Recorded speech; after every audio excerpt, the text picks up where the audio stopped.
cannot be everywhere all the time, I'm going to provide you with an abundance of options to consider to better safeguard your home. One of the first challenges we see are address numbers. Address numbers should be visible from the street. Bushes and/or shrubs should be no higher than 2 feet. This fence, although provides lots of natural visibility, it would be better aided by shrubs being lower than the fence, again, 2 feet in height. All fences and/or gates should be locked. Detached buildings and/or garages should be locked and secured. One of the most common ways burglaries are committed are through the front door. Front door damage and/or kick-in is one of the common ways that these residential burglaries are committed. One of the options to consider is replacing these screws in the strike plate with 2 to 3 inch screws. The other thing is making sure your bolt or your throw is at least 1 inch in length. As you see, this front door has a very large glass portion. One option to consider in reference to securing this and making this more challenging for bad guys to get in is shatterproof material over this glass portion. So, we provided you with some helpful hints.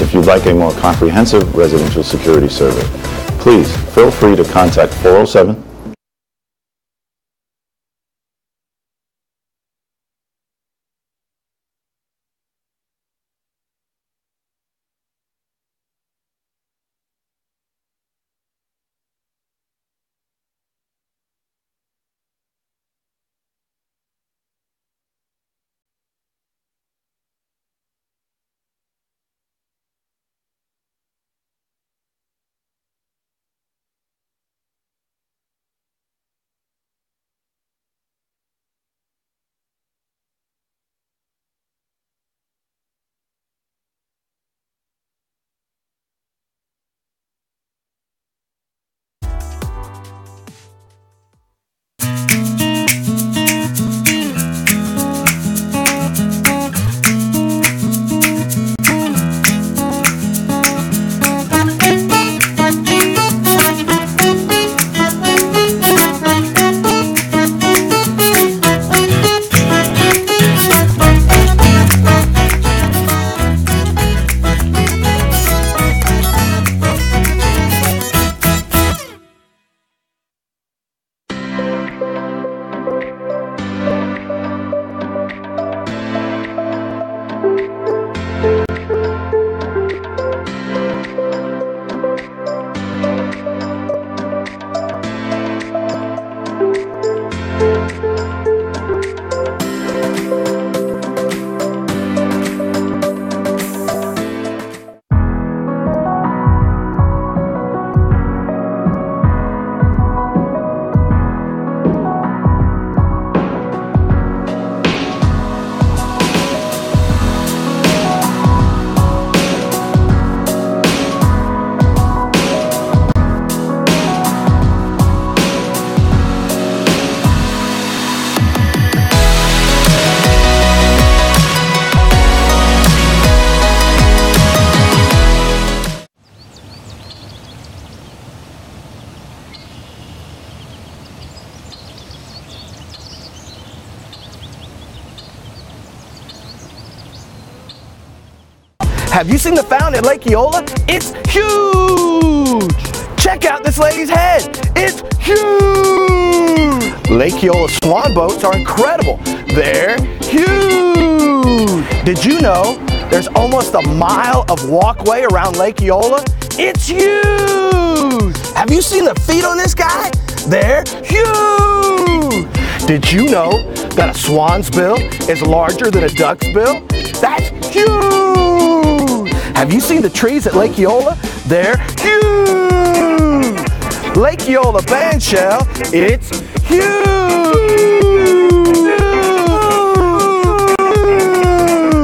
Visit Lake Eola. It's huge! Have you seen the head on this guy? It's little. It's not really that big.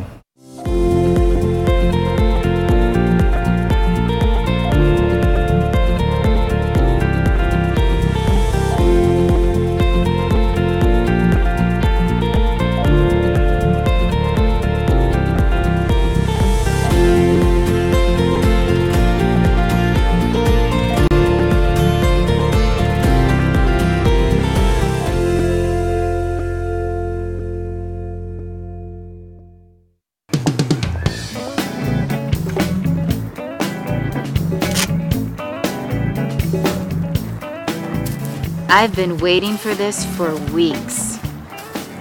I gotta tell you, I am so ready to do this. I even have the bed ready.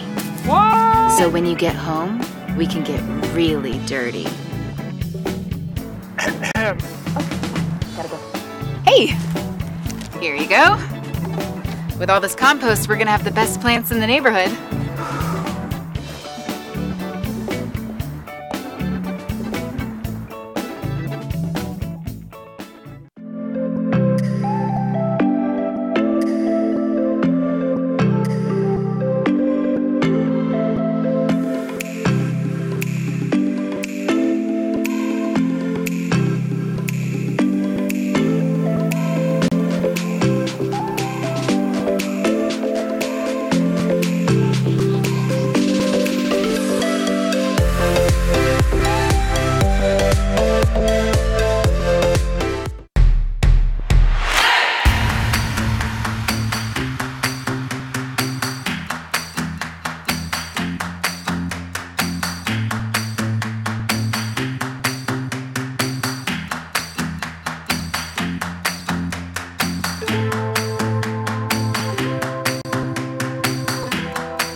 And now, another BFF moment.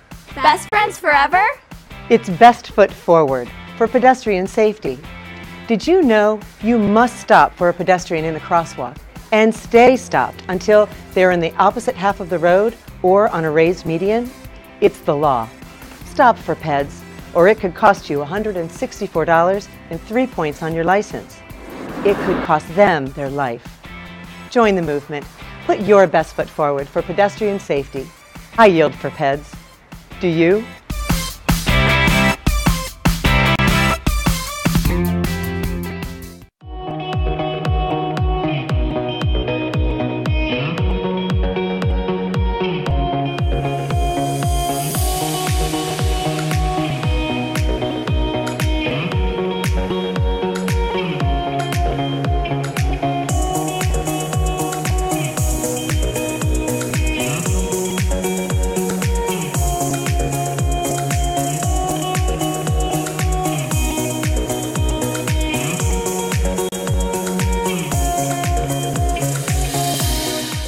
Visibility while driving at night can be challenging for drivers, and their failure to see pedestrians is often fatal.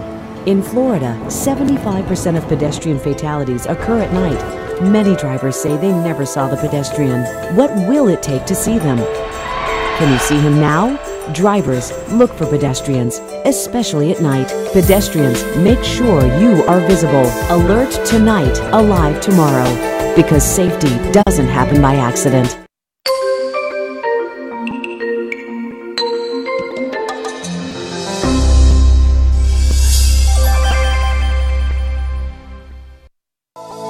Our shared dream is to be a place that celebrates rich history, where learning, laughter, and entertainment come together. A destination where memories and new friends are made. A destination where local flavor and eclectic cuisine meet, and where culture and community connect.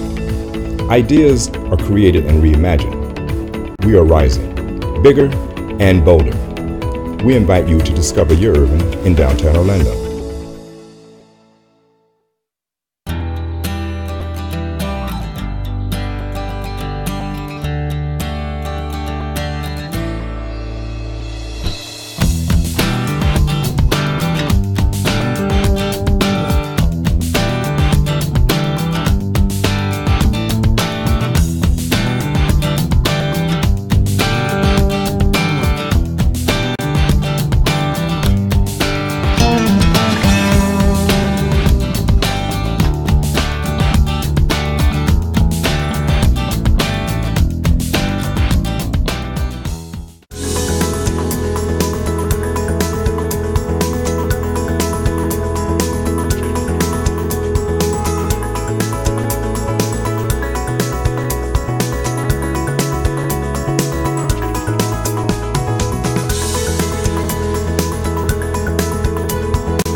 Your wet wipes say flushable? Guess what else is flushable? Money. And that's exactly what you're flushing when you put one of these down the drain. These get into your sanitary sewer systems and help cause blockages. And that costs you money. So I tell you what you can do. Trash it, don't splash it. I'm very proud because before I started this job right here, I was homeless. I used to sleep under the bridge, and most of the streets that I'm cleaning up now, that's the streets that I used to sleep on. I'm thankful that they gave me opportunity. You know, it's changed my life tremendously. Like I said, I was homeless. You know, now I'm in the process of looking for a house to buy. Through this program, you know, I came with my addiction. Man, I'm so thankful. You know, I thank the staff at Good Sauce for giving me the opportunity, man. They helped me out tremendously. I wouldn't be here if it wasn't for the Good Sauce staff and the city of Orlando. The most rewarding part of this job is getting up every day and trying to keep Orlando beautiful. You know, doing my part and making sure the community and the residents are happy with their areas are getting cleaned up, the streets are getting cleaned up.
Good afternoon and welcome to the March 25th, 2019 meeting of the Orlando City Council.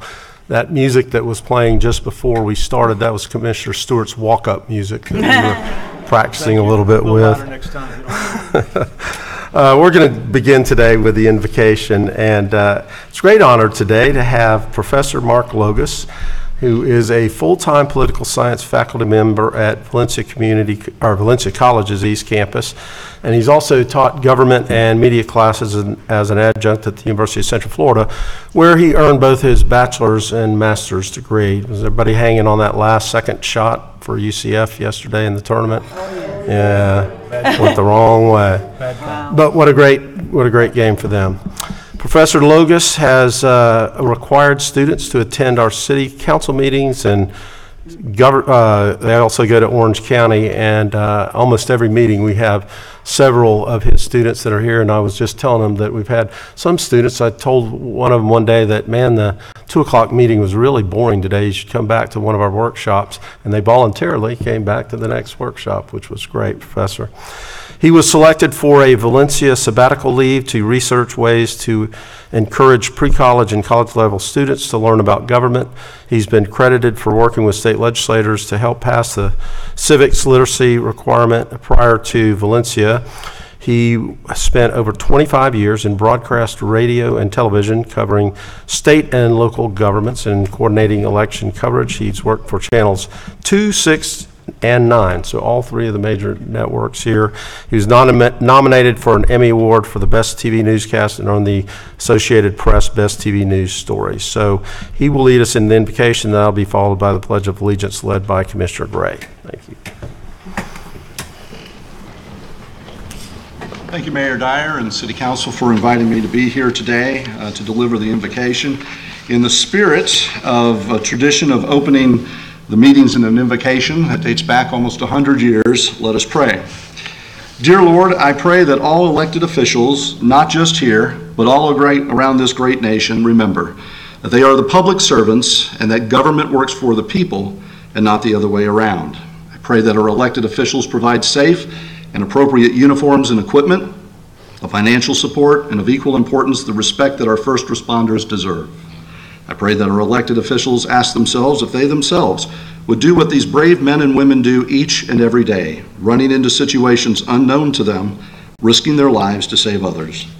I pray that our elected officials look into the mirror before cutting budgets that provide the necessary dollars for the sacrifice of our first responders, or file frivolous lawsuits that can demean or destroy the reputations and lives of these selfless public servants. At the same time, I pray that our elected officials will look into allegations of misconduct and potential violations of civil liberties and civil rights by our first responders on behalf of the citizens that they are sworn to protect. I pray that cuts in providing services will always be the last consideration, since government's first priority is to provide the state police powers of safety, health, and the morals of our communities. I pray that our elected officials ask themselves if gentrification that has reduced a once thriving community known as Paramore to less than 4,000 residents is in the best interest of the City Beautiful. Compassion and understanding dictates that a neighbor should never be asphalt, a sports arena, or a Superfund site, and that those who appear before this governing body and others around our country are treated with the utmost respect that they deserve. Finally, Lord, I pray that those in our country who segregate and departmentalize people into races, ethnicities, and sexual orientation begin to respect each living soul as individuals who are blessed to be in the greatest nation on earth, that our founding fathers created as one nation, under God, indivisible, with liberty and justice for all. In Jesus' name I pray. Amen. I pledge allegiance to the flag of the United States of America and to the republic for which it stands, one nation, under God, indivisible, with liberty and justice for all.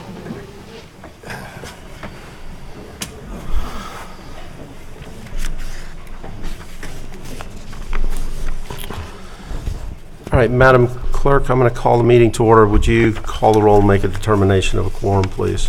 Commissioner Gray. Here. Commissioner Ortiz. Here. Commissioner Stewart. Here. Commissioner Sheehan. Here. Commissioner Hill. Here. Commissioner Ings. Here. Mayor Dyer. Here. Mayor, you have a quorum with all members present.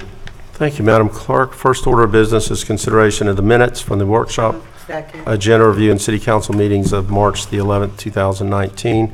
Motion by Commissioner Sheehan, second by Commissioner Hill. All in favor of the motion indicate so by saying aye. Aye. Those opposed, motion carries. Okay, that takes us right into awards, presentations, and recognitions, and I want to call on Dave Arnott, our liaison to the Mayor's Veterans Advisory Council, to provide background info on the National Vietnam War Veterans Day, which is March the 29th. Mayor, Commissioners, in 1973, all U.S. troops withdrew from Vietnam. There were no ticker tape parades honoring the veterans, no triumphant marches or speeches as there had been at the end of each of the world wars. America's Vietnam veterans returned home to silence or worse, in some cases denigration for having served their country during a controversial war. National Vietnam War Veterans Day is observed on March 29th around the country. This year marks the 46th anniversary of the withdrawal of U.S. combat and combat support units from Vietnam. Today, we urge all citizens and communities to honor Vietnam veterans on March 29th and to remember and honor the service of all veterans throughout the year. Take time to say thank you for your service, welcome them home, and to those who didn't make it home, thank you for your sacrifice. Mayor, Commissioners, joining you today in the council chambers are many veterans and several members of the Mayor's Veterans Advisory Council. Mayor, you have a proclamation? I do. Proclamation, City of Orlando, Office of the Mayor. Whereas the Vietnam War, also known as the Second Indochina War, was fought in Vietnam from 1959 to 1975, involving the North Vietnamese and National Liberation Front conflict with the United States forces and the South Vietnamese Army.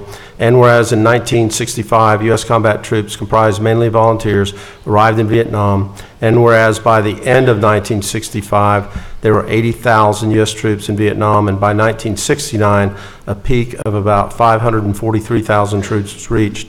And whereas on March 27, 1973, the last U.S. troops left Vietnam, more than 58,000 Americans lost their lives in Vietnam, more than 300,000 U.S. soldiers were wounded. And whereas when they returned home, many Vietnam veterans were not welcomed and thanked for their service. Instead, some were shunned and neglected.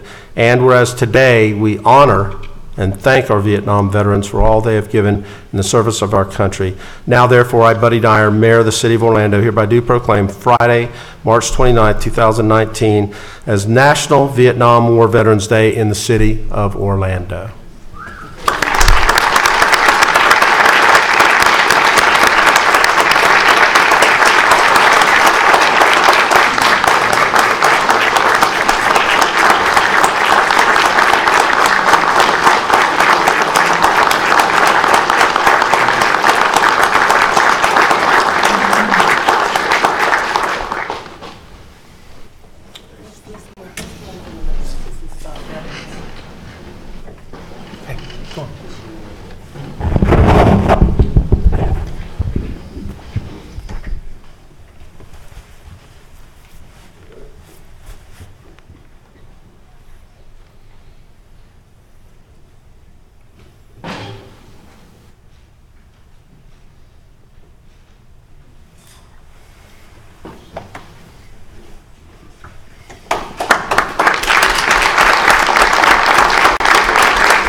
Okay, Commissioners, sadly here in Orlando, we know the incredibly long and difficult path that lies ahead for the communities in New Zealand and everybody that was impacted by the tragic mosque shooting earlier there this month.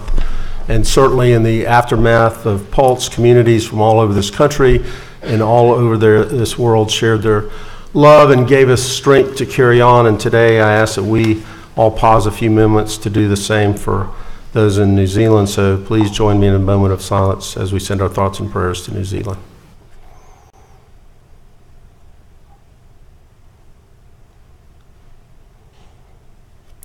Thank you.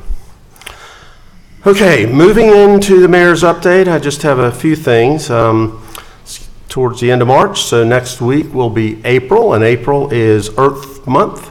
So we work every day to foster positive environmental changes in our community, and during the month of April, we celebrate Earth Month, and we have a specific celebration right here at City Hall, which will be the Earth Day Work Day event, which will be on Friday, April 19th from 11 to 1 right outside City Hall on City Plaza Commons. So come and learn about some of the sustainability-focused giveaways and activities and tips that we have, and recycling and planting trees and composting and much more.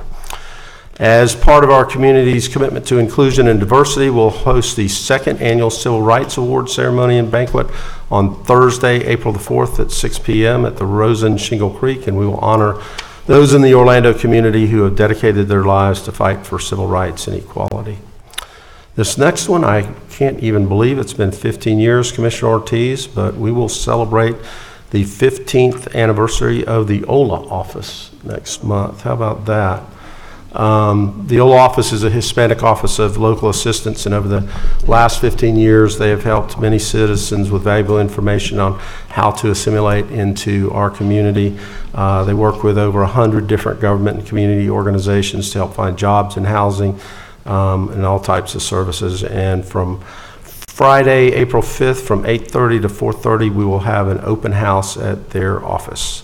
And then lastly, I'm excited to announce that the new Colonial Overpass Bridge opened last week. I'm guessing maybe Commissioner Sheehan has already been on it. I haven't. You haven't, okay. Yeah, I thought it was until the 16th, so that's well, the 16th will be the official ribbon cutting. Thank you for helping me out with that one. But it has had a soft opening, so it's open for your use. All right, with that, we're going to move on to the consent agenda. The consent agenda is a number of items that are acted upon through a single vote of council. But you know what, before I do that, do we have any students here today? If you're a student, oh, everybody stand up. It's a student.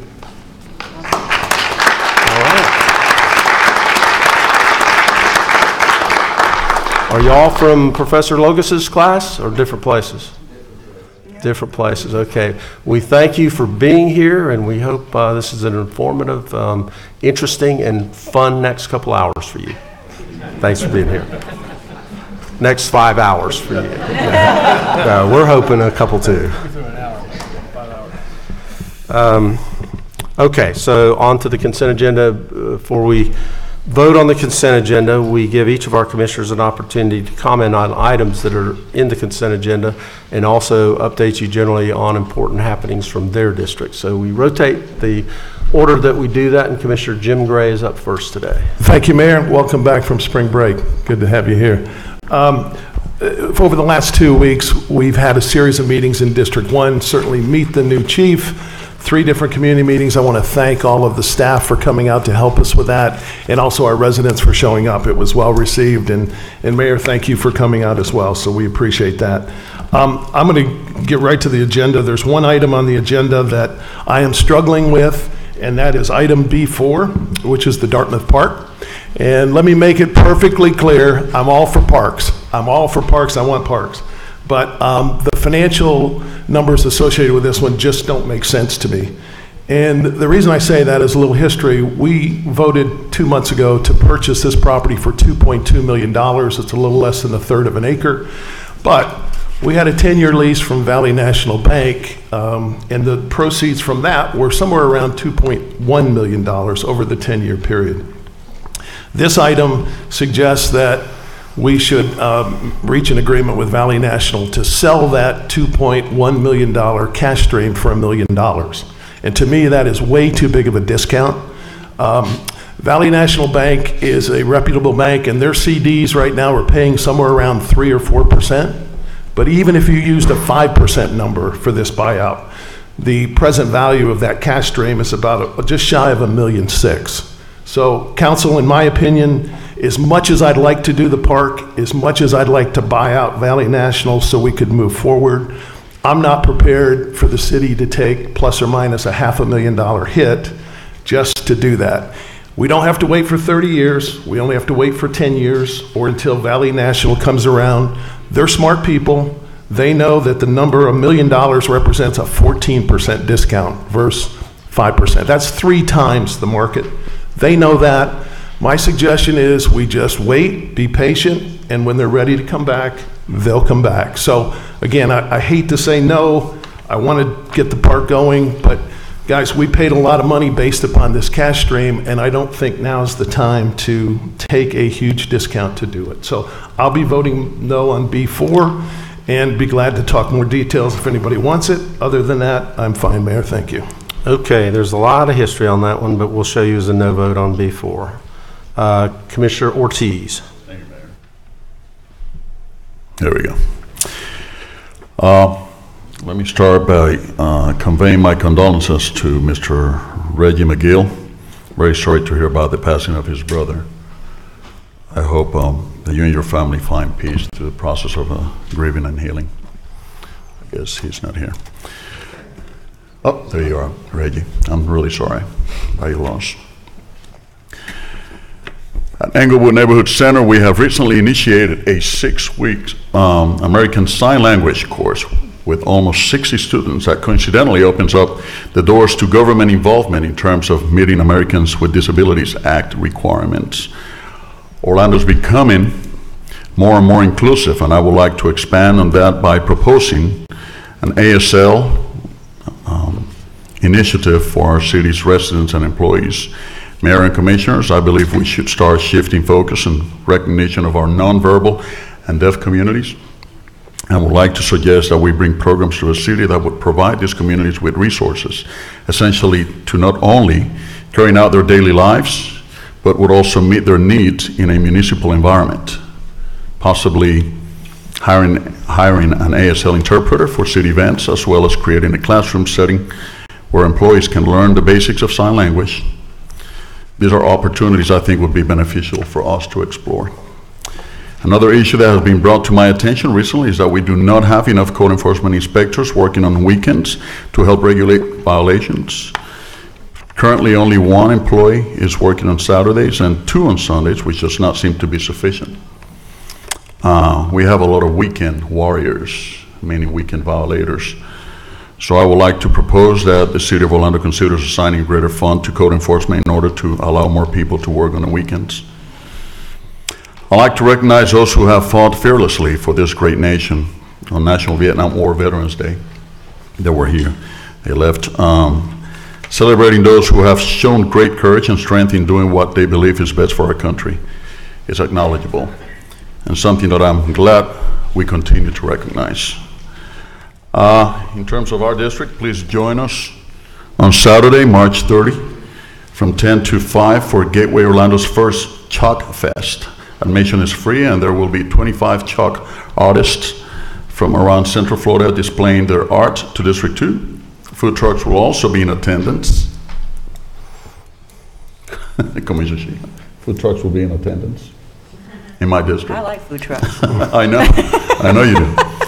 As well as performers of different ethnic backgrounds. And that's all I have, Mayor. Thank you. Commissioner Stewart. Oh, I'm sorry. Commissioner. Thank you. My condolences, Reggie, to you again, and I continue in our prayers. A couple of quick congratulations. We opened up a new restaurant in Ivanhoe Village, Sete, I think it's called. I always get it backwards. But anyway, it's part of the, some of the ladies from the 7 Bites is there, and it's had a wonderful weekend opening, and to get a chance to get over there, another new restaurant in our community. And along the same lines, I want to welcome Christian Switzer from Ivanhoe Village. She'll be joining us as a new executive director of Ivanhoe Village in April. Some upcoming events real quick, and I'll get to the agenda items. Lou Gardens is hiding gnomes all over the place. If you get a chance to go to Lou Gardens, go look for some gnomes. That's a great little thing that the staff did, and it has been a wonderful attraction to young families. We have our free plant clinics on Wednesdays over at the Lou Gardens, and then a couple of things coming up. Special Olympics, we're doing some Special Olympics work with our National Night Out Chili Cook-Off this weekend, the March 29th, I should say. And then this weekend, in honor of the veterans, host Ace Cafe is hosting a Hot Rods for Heroes over there. And of course, Manila Museum is also starting yoga in the sculpture garden, which I'm kind of excited about that. On the agenda today, we do have the Dartmouth Park, and I'm going to enthusiastically support that. That's an eyesore of our community and has been for almost 10 years, maybe a little bit longer. So I'm glad to get that off the books and on to things that we can do in the community. I have talked to many people in the community, and our plan right now is just to sod it over and then go to ask the community about what they would like to have that to become. So we don't have anything right now lined up. There's a lot of things that people want to spend it on, but I think we have to balance what our resources are with what the community's needs are. And then on C1, Dr. Phillips' donation in the park over there, so appreciate the work that y'all have done, and we'll get a chance to talk a little bit more of that later on in the hearings. So, and that's what I've got, Mayor. So thank you very much. Thank you, Commissioner. We'll move to District 4, Commissioner Sheehan. Thank you, Mayor. Well, this is basically District 3 agenda, I think, today. I don't have a whole lot on the agenda today other than a conditional use for parking, which I appreciate, at 1205 Montana Street. But there's something else that's a very large concern to me and the residents of my district. Commissioner Hill and I went to a meeting at the Orlando Housing Authority last week. There are 1,000 units of affordable housing in Orlando that's slated for demolition. HUD will not pay for needed renovations, and the concern that the redevelopment properties like Hampton Park has resulted in a net decrease in affordable units. So we need more, not less affordable housing. Commissioner Hill and I and the Housing Department here in the city of Orlando, and I want to thank you for sending your folks, did speak at the meeting expressing our concerns that we do not want a reduction in affordable housing and that our most needy residents need to have a safe, affordable housing. What usually seems to happen is when we do a redevelopment like Hampton Park, they put a senior mid-rise in, a few affordable units that sunset, and then we lose that housing stock, and we used to have 100 units on site, and now we have 85, and it's only seniors. So again, my concern is that the most needy residents of our community will not be taken care of. Reese Terrace is one of the communities slated for demolition. I was not informed about this until the last minute, and I'm very concerned that the gentrification and displacement of our residents, again, these are very needy, good people, seniors, single moms that need to be able to get to work. These children go to some of the best schools because they have access to walking to school, and I don't think that this is a good plan in terms of demolishing safe, clean, affordable housing and reducing the numbers, Mayor. So again, it's not on the agenda today, but this is something that's very important to me. And like I say, Commissioner Hill and I went and spoke at the public hearing, and I think this is something that we definitely need to keep an eye on. We're talking about adding 85 units and then losing 1,000. That's just not acceptable. And I know these residents of Reese Terrace, they are, like I say, working moms, good people. I've seen many of these kids grow up in public housing and go on to be successful because they have access to a computer lab, they have access to after-school programs, and I don't think that giving them a voucher and shipping them out where they don't have the after-school programs and the things that's necessary for them to succeed is a good way to go. So I, express my genuine concern for this, and Commissioner Hill and I, and I'm sure the Housing Authority or the Housing Department will be keeping an eye on this moving forward. Thank you, Mayor. And Commissioner, I think you laid it out, but we're somewhat knowledgeable, not everybody is, that the Orlando Housing Authority is not an arm of city government. It's a separate independent governmental agency that is responsible for taking down the federal funding related to low-income housing, and the federal government is changing its policies, forcing the Housing Authority to react, and we can advocate, but we can't make them. Right, exactly. Okay, Commissioner Hill. Thank you, Mayor. Good afternoon. On 3/12, we held a meeting there at the Callahan Center with Mayor Dyer and Chief Rallone. Out of all of the current Meet the Chiefs, I'd like to thank District 5 for your amazing turnout thus far. We were the largest turnout throughout the city of Orlando. Just saying, commissioners. And as Commissioner Sheehan just stated, regarding the I would call repositioning of the housing situation with the Orlando Housing Authority, which the mayor stated isn't an arm of city government, but is under the direction of the Secretary of HUD, Ben Carson, and our president, that they have taken the opinion that they want to demo, and this is throughout the country, low-income housing authorities and want to go towards the voucher system, which we know for those that are part of the working poor or disabled, that doesn't work for them. So as soon as we found out, we had no knowledge of this. When I say we, the city had no knowledge about the proposal of the demolition of Reese Terrace, the historic Paramore Griffin Park, Murchison Terrace in District 6, Lake Man Garden, and our Lake Larned Dunes Seniors apartments, along with the Ivy Lane housing complex there. And as Commissioner Patty Sheehan stated, that is taking 1,000 low-income apartments, families per se, out of the market. And we know that there is a shortage of affordable and especially workforce and low-income housing here in Central Florida, but throughout the nation, and most definitely here in the Orlando region.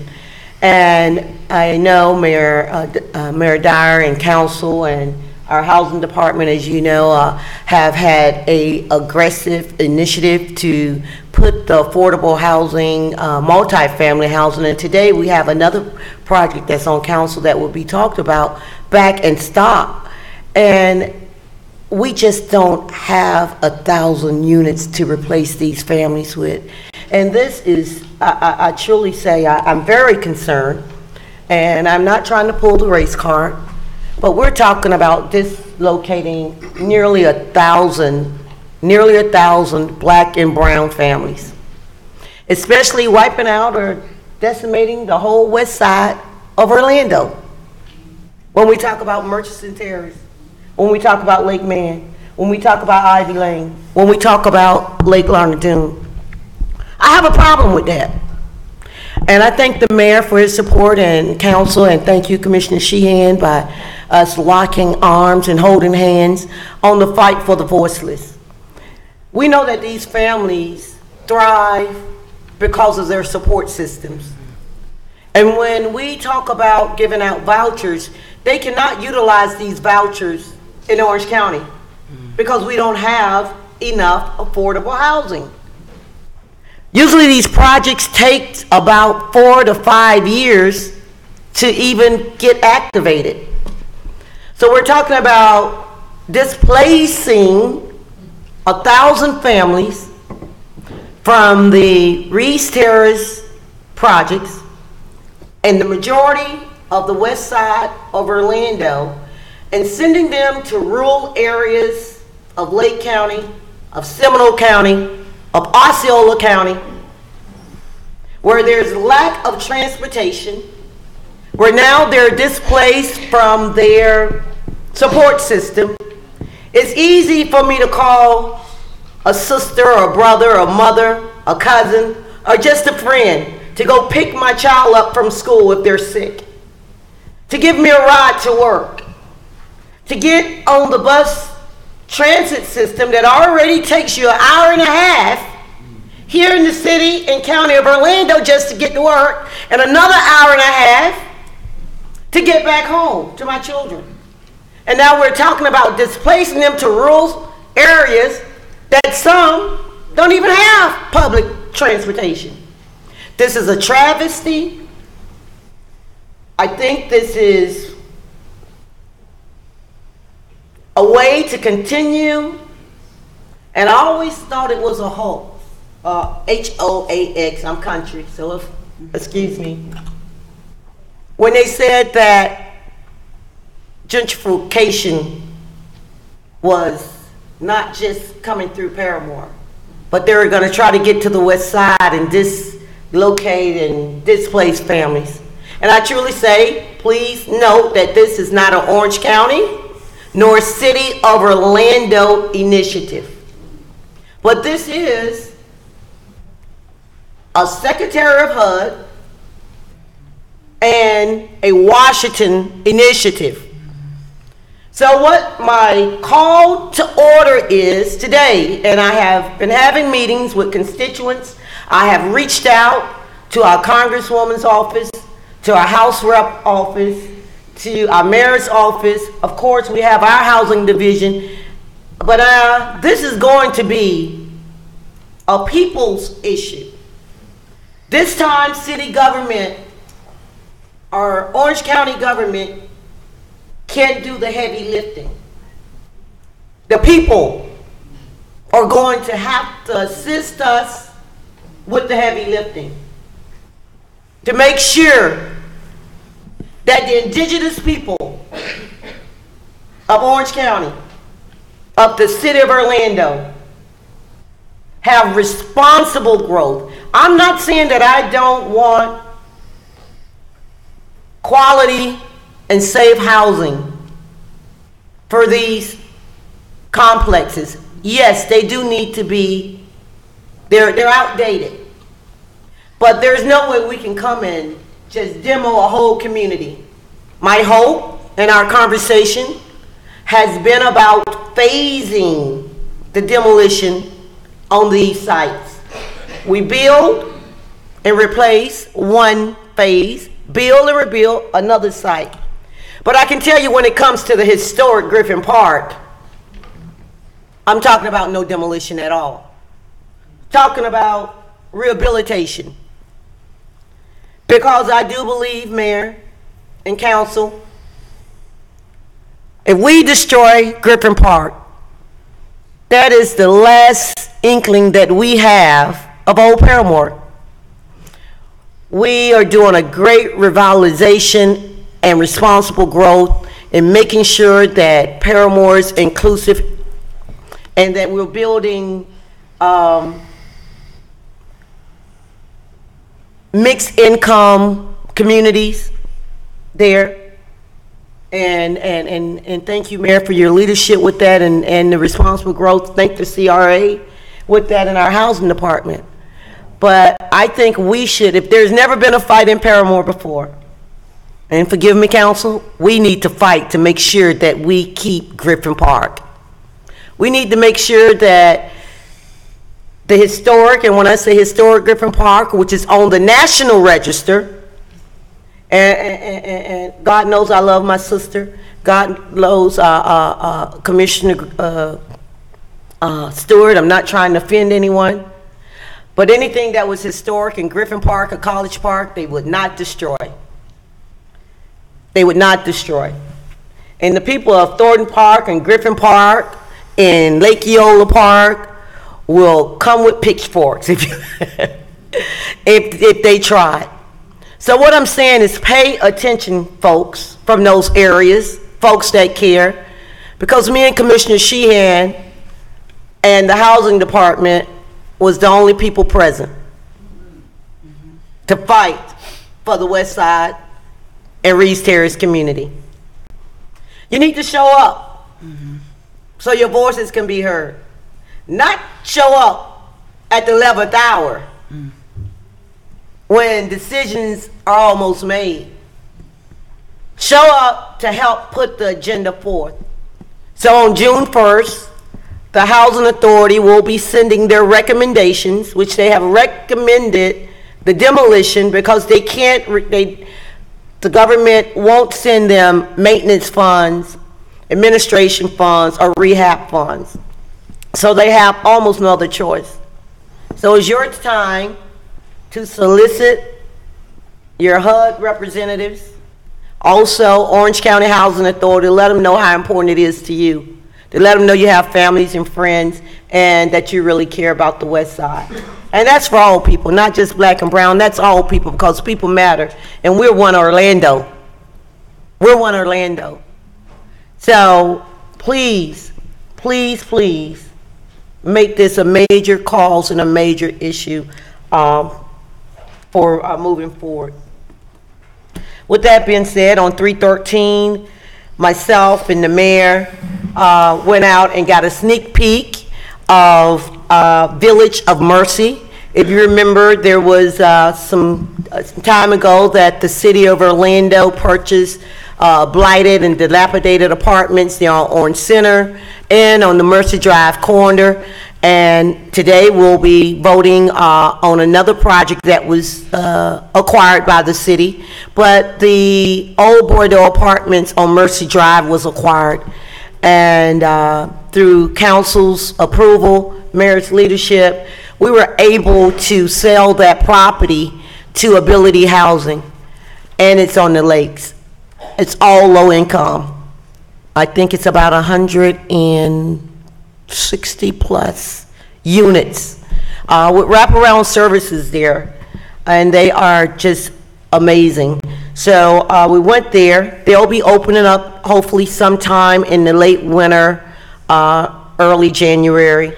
I'm excited about that project there.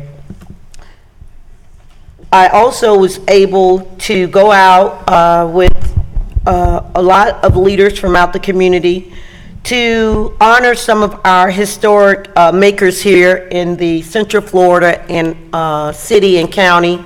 And with that, too much is given, much is required, and we all stand, I would say, on the backs of somebody that has went before us. And on the 13th, we honored Mr. Noel Bridges, and he was the first administrator of Guardian Care. We also honored the Honorable City and County Commissioner Mabel Butler, the Honorable Commissioner Daisy Lynham, and also Father Nelson Pender. It was a beautiful event, and for me, it's always rewarding to honor our history makers yet while they live. Oftentimes, we give these kudos to people in their passing and after they're gone. So to honor those trailblazers that came before me, and especially Commissioner Lynham and Honorable Mabel Butler, two black females in the city that has done tremendous things on the west side of Orlando, and to be in the audience to honor them was very rewarding. And I appreciate each and every one of them for being the light here on the west side and allowing me to sit on this dais and represent the city. We also went out on last Thursday. The mayor was there, Mayor Dimmons was there, but his wife, Congresswoman Dimmons, honored District 5 Commissioner Nat Ford. We named the Ola Vista Post Office after him, and his family was there, and many from the community was there. Ms. Bradley was there, and I'm just thankful once again for the work and the legacy of Nat Ford and his family. On 3/23, which was this Saturday, I've partnered with the Southern Institute, also with CareerSource and our Blueprint program. And Mayor Dyer, thank you for your support in this project, which we know we can build all the affordable housing and all the single-family housing, multifamily in this city. But we need to make sure that we create training and jobs, and that's living wage jobs. And through the support of Mayor Dyer and his staff and the Blueprint program, we were able to partner with Southern University Institute with a patient care assisting training program that will be held in Paramore. And that program will offer a patient care tech certification, certified nurses aid certification, home health aid certification, national phlebotomist associate certification, EKG and technical monitoring tech certification. And can you say free? Yeah, free. These certifications will be funded free through CareerSource and part of the city's Blueprint program. Also, we created to where a portion of these programs, you don't need a high school diploma. And these programs would take 8 weeks, and then we'll do another 12 weeks of paid internship. We have partnered with Guardian Care, Florida Hospital, and some of the other long-term institutes here in the area. We had 80 participants show up, and we have 59 folks qualified. That's amazing. That's amazing, Mayor. Thank you. That's 59 folks that are now getting ready not to have jobs, but start careers. Not have jobs, but start careers in the medical field. And we know once you get through the door in the medical field, the sky's the limit. Once you're exposed to all the different job opportunities and career choices in that industry. And I think that is transformational. And I just like to thank council in a roundabout way for creating a budget. But you, Mayor, for making sure that staff worked with me to give our residents throughout the city this opportunity. And 30 of those registrants that will be starting are from the Paramore area. Yeah, that's a clap. That's worth a clap. So with that being said, I could go on, but I know my colleague to my left has a lot to say. So I will conclude my report until next time. Thank you, Commissioner Hill. We'll move to Commissioner Ings. Thank you, Mayor. I'd just like to say on Friday, March 15th, there was a retirement celebration for Jimmy Williams, who's the founder and CEO of Drop D No Limits Foundation and Sky High Productions. And this celebration was held at the Holden Heights Community Center at 1201 20th Street in Orlando, Florida. And as some of you know, Jimmy Williams has been at this for over 30 years. And then plus, he has had some concerns reference his health, so he's kind of scaling back a little bit, but he's still involved in our community. So we wish him well, and we wish his family well as well. And then also on Saturday, March the 16th, I attended the Commissioner Mabel Butler World Premier Gala Awards. This is a new program that was being established to honor Commissioner Butler. This was the Negro Spirituals Gala, and it was sponsored by Father Rudy Clare and the Negro Spirituals Foundation. And so they decided to rename their gala after Commissioner Mabel Butler. It was very well attended. There was a recital, awards were given, and then also a dinner that was held at the Universal Orlando Resort Lowe's Portofino Bay Hotel at 5601 Universal Boulevard. And then also on Friday, March 15th, I attended a meeting with Alejandro Pizzini, CEO of the AMP Group, and the Brazilian ambassador, who was in town to talk about their interest in bringing a Brazilian consulate vice office to International Drive or either Metro West in Orlando. And so we look forward to more conversations there.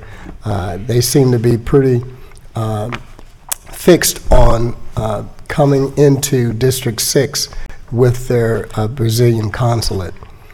And then on Saturday, March the 16th, I attended and gave greetings for the retirees and friends of Orange County 10th Annual Awards and 5th Scholarship Dinner that was held at the Majestic Event Center there at 801 North John Young Parkway.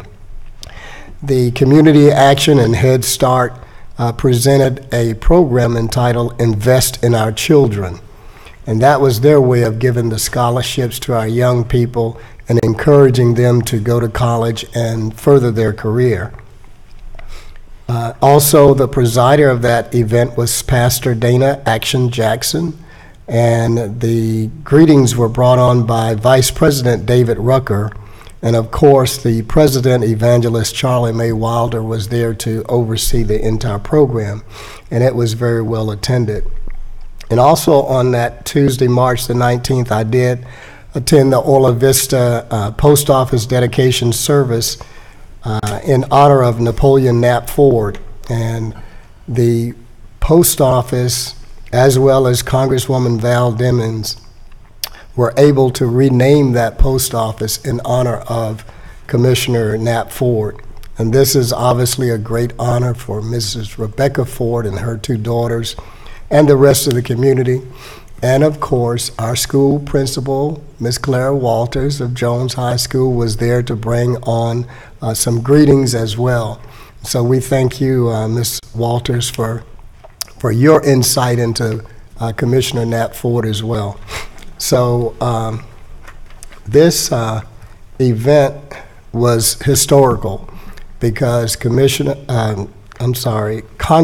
Val Demings said that she had to get the entire Florida delegation, Central Florida delegation, to agree to this, and it was an easy task. And so I'm thankful to all of our Central Florida congressional representatives that really bought into this situation, and also the post office for recommending this particular honor. And then I also attended on Thursday, March the 21st, the Dr. Phillips Performing Arts Center a barbecue and beam signing that was held in the front of the Center of the Performing Arts. And this was the topping off beam, so we all had an opportunity to sign our names on the beam before it got hoisted up. And this was a great event. Mayor Dyer and Mayor Demings were also on hand to attend this event. Lots of people were there. Everyone was excited. This is that beam that goes on the top of the Steinmetz Hall. And so they're coming close to really completing that building, and that will be really great for our community. And then on Friday, March 22nd, I attended a tribute for Dr. Limone A. Joseph that was held at Tela Anacauna, and this is a Haitian television station at 6541 North Orange Blossom Trail. Dr. Joseph was best known in Central Florida area for his unique sound from the conch shell, one of the oldest cultural ambassadors who dedicated his life to the arts and Haitian community, teaching, instructing, representing, and sharing with the world his beloved Haiti. As a matter of fact, Dr. Limone Joseph was also here in the City Hall when we had our Remembering Haiti event one year, and he blew the conch shell to start the meeting, as the conch shell is blown to start all official meetings within Haiti. So this was quite a tribute. His family was on hand. He had passed away, and they had also a wake that same day that I also attended. But this was a great tribute to a great man. And then on Saturday, March the 23rd, I attended and presented a proclamation for the Holy Festival 2019 that was held at Bill Frederick Park at Turkey Lake. Harry Singh is the president of the Indian Horizon, Florida. And this proclamation was presented by Mayor Dyer and myself for the Holy Festival 2019 at Bill Frederick Park. And then also on Saturday, March 23rd, I attended and brought greetings at the Kevion D. Smith Coalition Against Gun Violence, Take Back Our City from Violent Crime kickoff event that was held at Carter Tabernacle, CME Church, 1 South Cottage Hill Road in Orlando, Florida. Pastor Elder James T. Morris was there on hand too to also be involved and actually started this particular movement.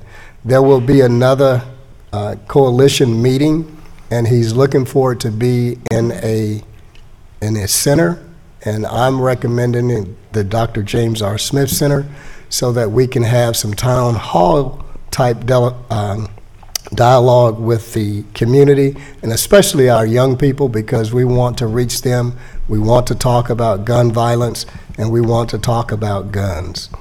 And so that was a great event, very well attended. Channel 9 stayed there from the beginning to the end, as Pastor Mars had indicated, and so they covered that whole entire event. And then, of course, coming up is Meet the Chief, Chief Orlando Relone, on March 27th, 2019 at 6 p.m. at the Dr. James R. Smith Center on Bruton Boulevard. So we're asking all of those that are within District 6 to please come and join us in this meeting and speak to the chief about a lot of the concerns of crime and your concerns with building even greater police relationships in our communities. And I just want to say, Mayor, I'm also registering on voting no on item B4 as well. And with that, I move that the consent agenda be approved. Motion by Commissioner Ings. Second. Second by Commissioner Hill. All in favor of the motion indicate so by saying aye. Aye. Those opposed, and so the motion carries. If you are here only for items on the consent agenda and want to make your way out before we take on the rest of the agenda, now would be the time.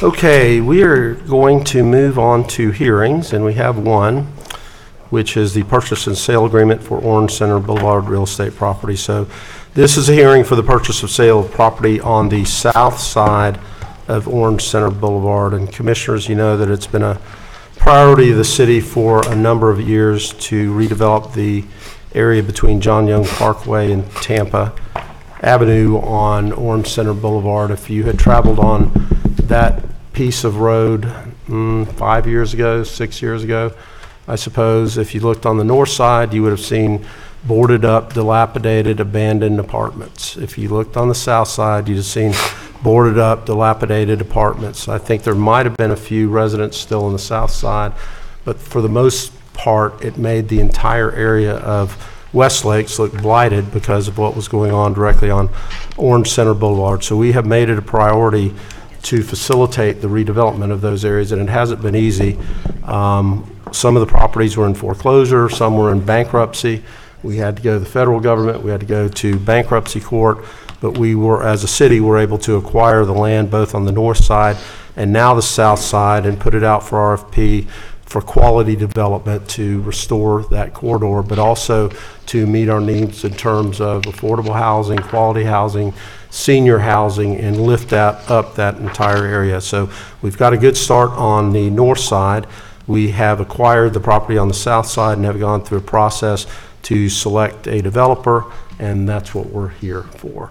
And I'm going to call on Brooke to, I should also mention, just as an aside, since 2015, we've invested over $30 million in over 1,000 affordable units. We have more than a dozen housing projects going up in the city of Orlando that are in some part sponsored by the city. So we're doing as much on affordable housing. We have a lot to catch up on, but as any government in Florida right now. So Brooke, can you lead us through this? Absolutely. Thank you, Mayor and Commissioners.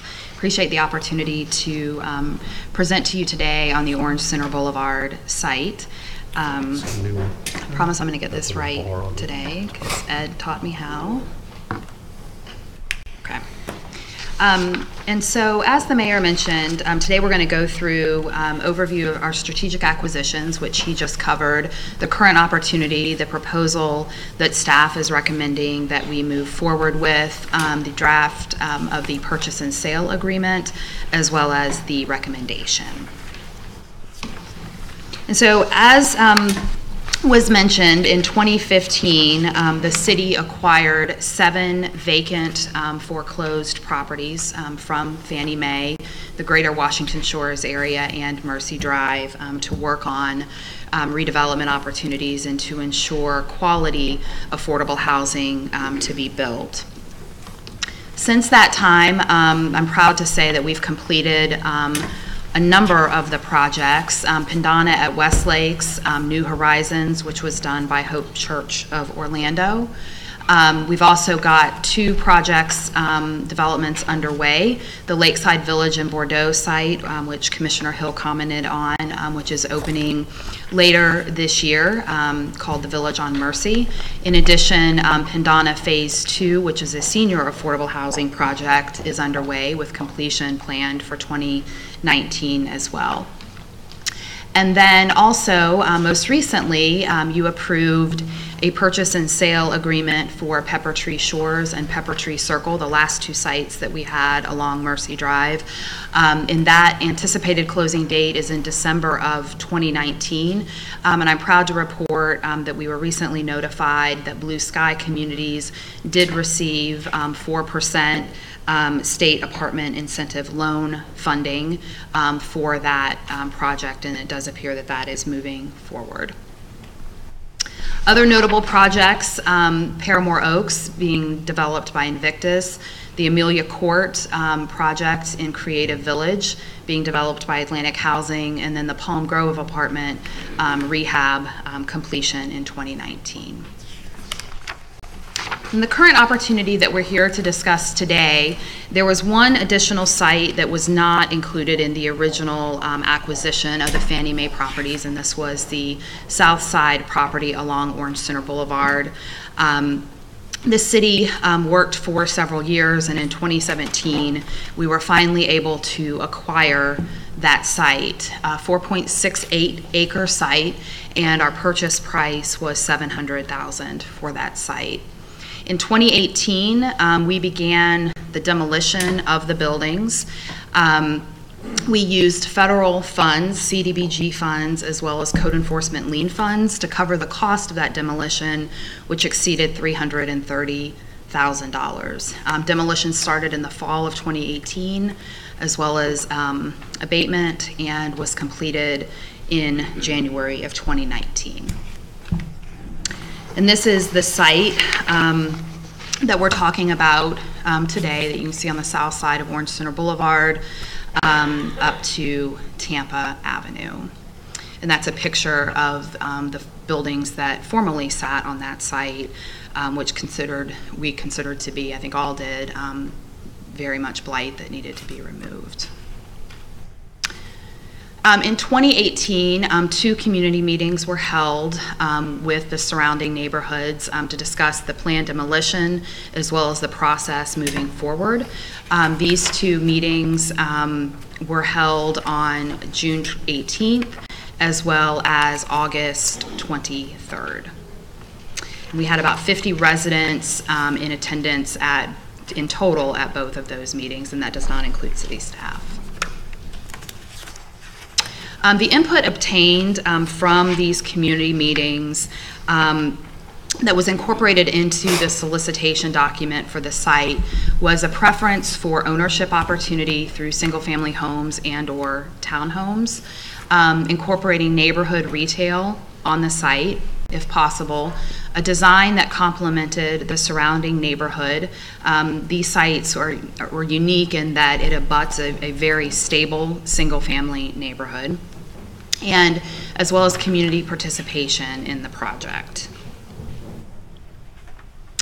In November in 2018, based on the input that was received, the city released an opportunity to redevelop solicitation that established goals for the project and for submissions. And these goals that were included included the items that had been identified by the stakeholders that attended the meeting. In addition, the city added the goal of recouping our investment in the acquisition and demolition of that site. We received 6 responses, and these are the 6 in no order other than alphabetical. So American Residential Communities, Sealy Consulting and Vodum Construction, Hannibal Square Community Land Trust and CTG, Invictus Development, Lift Orlando, RUDG LLC, and the ONIC group. The 6 proposals were reviewed by an advisory committee of city staff in posted meetings. We did have some members of the public that attended these several meetings. All proposers gave presentations throughout an entire day. And then all of the proposers were also asked to complete a standard matrix in order to allow us to compare all of the submissions. And so this matrix was completed for whether they were seeking 4% tax credits, 9% tax credits, or had identified another funding model.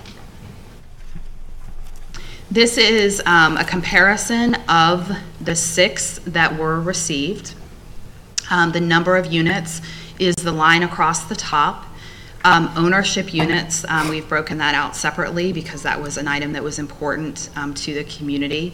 The number of rental units, the retail square footage, the purchase price that was being offered, whether they were seeking a 4% tax credit option, a 9% tax credit option, a non-tax credit option, what city contribution would be necessary, meaning that if they purchased the property from us, so for instance, the first column, American Residential Communities, they were proposing to purchase the property for $1.3 million, but under their proposal for seeking funding to move their project forward, they would have needed $955,000 from the city to close a financing gap in order to apply for tax credits.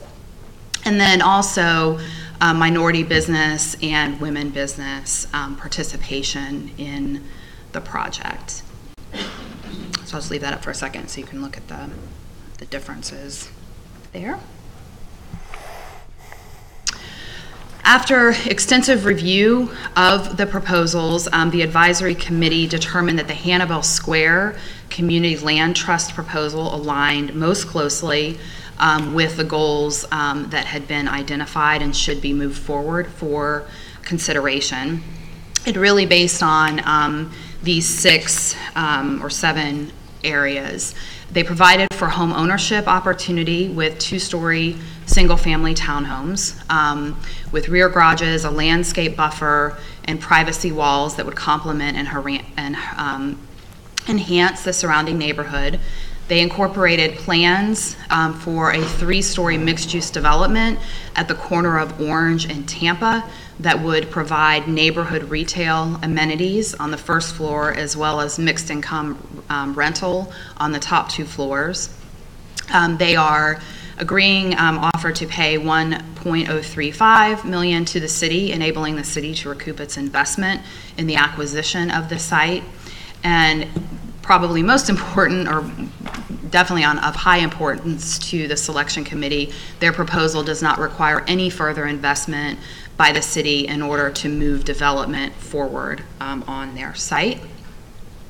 They provided evidence of approved financing in place that does not rely on grants or tax credits.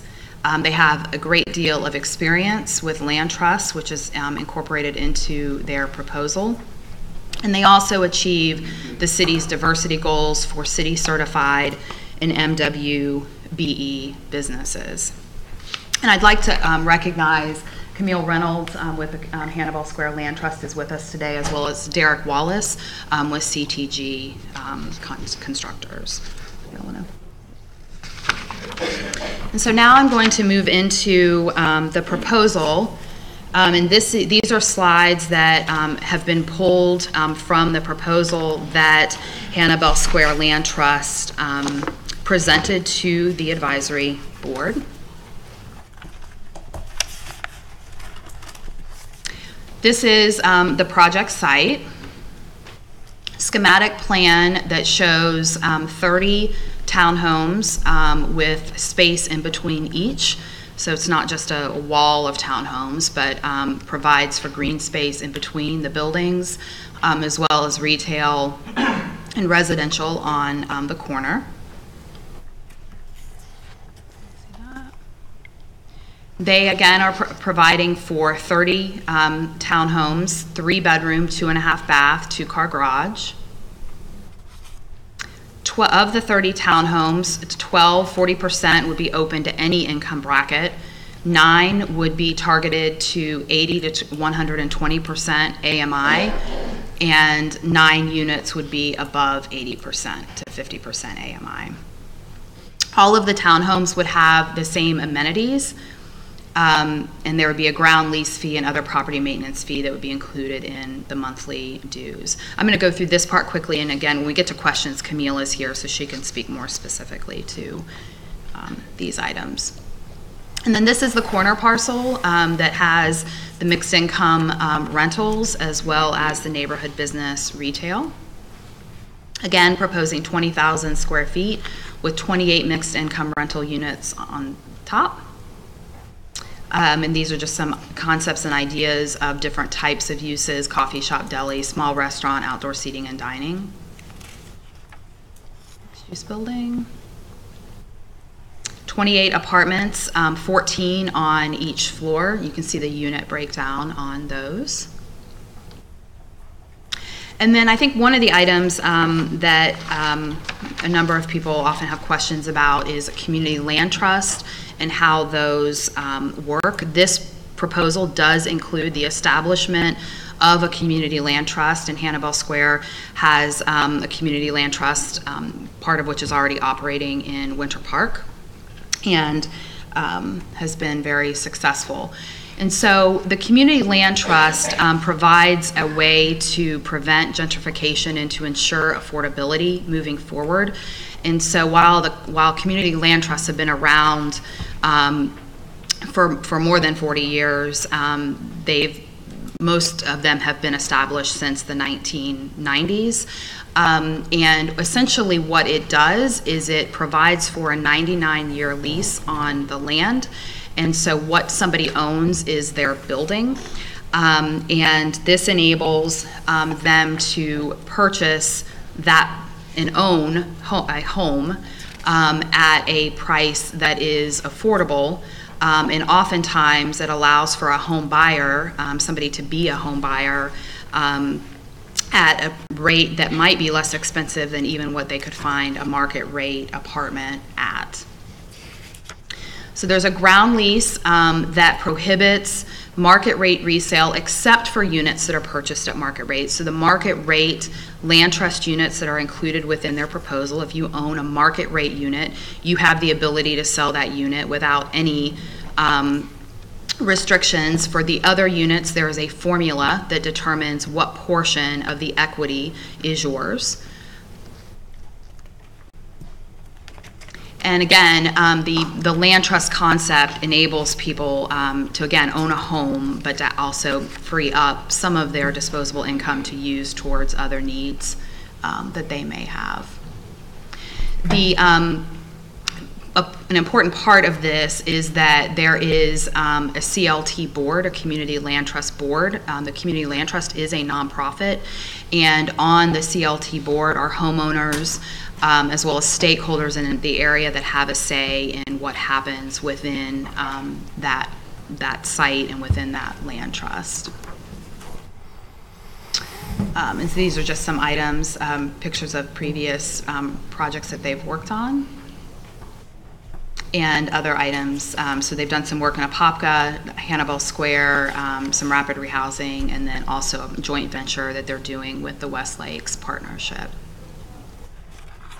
And this is a sample formula that you can see that kind of breaks down how the calculation would work as it relates to a sale and equity. You do have the ability to pass your home on to another family member. And again, you can also sell it if you're in an income restricted unit. There is a formula that determines exactly what portion of that you receive. Purchase and sale agreement. We have before you today a purchase and sale agreement that would provide for a 180-day due diligence period with Hannibal Square Community Land Trust. And during this time, Hannibal Square will be working with the city as well as with the stakeholders and surrounding residents on design and planning for the development. Closing per this contract is required within 90 days of the end of the due diligence period. During or after the due diligence period and through the closing date, Hannibal Square Community Land Trust would be responsible for landscape maintenance and maintaining any fences for the site, and then they would begin construction within 90 days of closing. The buyer has agreed to meet or exceed the city's diversity goals, and as I mentioned, Derek Wallace and CTG Development Company has been selected as the prime contractor for this site, and they are they're exceeding 65% in MWBE participation. The buyer will also create a community action plan, which was required by the solicitation to provide a roadmap to companies that wish to participate in the project. In addition, employment opportunities for the local workforce, both skilled and unskilled labor. And the recommendation that is before you today from the Chief Financial Officer that the City Advisory Committee made a recommendation to is to enter into a purchase and sale agreement for this site for the mayor and city clerk to execute the agreement, and deed and authorization for the city's real estate manager to execute all closing documents necessary for the buyer to finalize their financing. So we have a team of people here today ready and available to answer any questions. Thank you, Brooke. Great presentation. Are there questions for Brooke right now? Is this from the council or from the audience? No, from council. We have a number of people that are going to speak. Because I'd like to hear what the people have to say before we say anything. I think that's important. Okay. Question? Yeah, I was just trying to do the math. I probably have some things after the public speaks. But I saw here on the proposal there were 60 units, but when you did the breakdown, I only see 50. That may be an error. You did 30 townhomes and 20 rentals. Where is the other 10 units? And hopefully they're rental units. 28 rentals and 30 townhomes. I apologize. 30 townhomes and 28 rentals. Wonderful. So 58. Okay, great. Okay, if there aren't questions for Brooke, we do have a number of folks that want to address council from the public. So let's see, I have 9 so far, and we'll just go in order. And we have a new microphone up there, which if you come up looking for, nope, they'll touch it, but it's that black bar on the front there. So we're moving into new technology, and that seemed to work pretty well. Brooke, I think you were the first one to use that. So if you come up looking for a mic, that's the mic now. Okay, Vicki Felder, and then Carl Maltzby, and then Dana Gray. So if you'll direct comments to council, you have 5 minutes, and if you just give your name and address before you start. All right, thank you. I'll be short. Good afternoon, Council and Mayor Dyer. I am Vicki Elaine Felder, and I reside at 3501 Rogers Drive in beautiful Washington Shores that has been in existence since 1946. I'm here addressing you, the Mayor and Board of City Commissioners, because I have some concerns regarding the existence of a land trust in our community located at Tampa Avenue and Orange Center. I am concerned because I do not understand why there is a need for a land trust in a community whose residents own the land and the mortar, the building which sits on the land. We don't need a caretaker for our land. We're not sharecroppers sharing property for goods. Years ago, the late Commissioner Napoleon Ford championed the rebuilding of Orlando's historic African American communities due to segregation because they were often passed over during the city's booming mid-century growth. Let it be known that we are not in opposition of growth Growth is what makes us viable and useful. And no city is any stronger than its weakest neighborhood, so our fight is not with the growth. Ford in the past successfully advocated for local banks to provide mortgages to working families, construction of new affordable housing, and community centers to anchor our historic neighborhoods. However, the fight is with you and your plan to implement land trust without support or approval from our greater communities. This, Mr. Mayor and Board of Commissioners, is an extreme miscarriage of justice. It is unfair and it is wrong. We are in opposition to a land trust in our community, and I would like for you to give consideration to table this vote pending future discussions. Thank you so much for the opportunity and the time. Thank you, Dr. Carl Malsby. And then Dana Gray, and then Elisa Garland.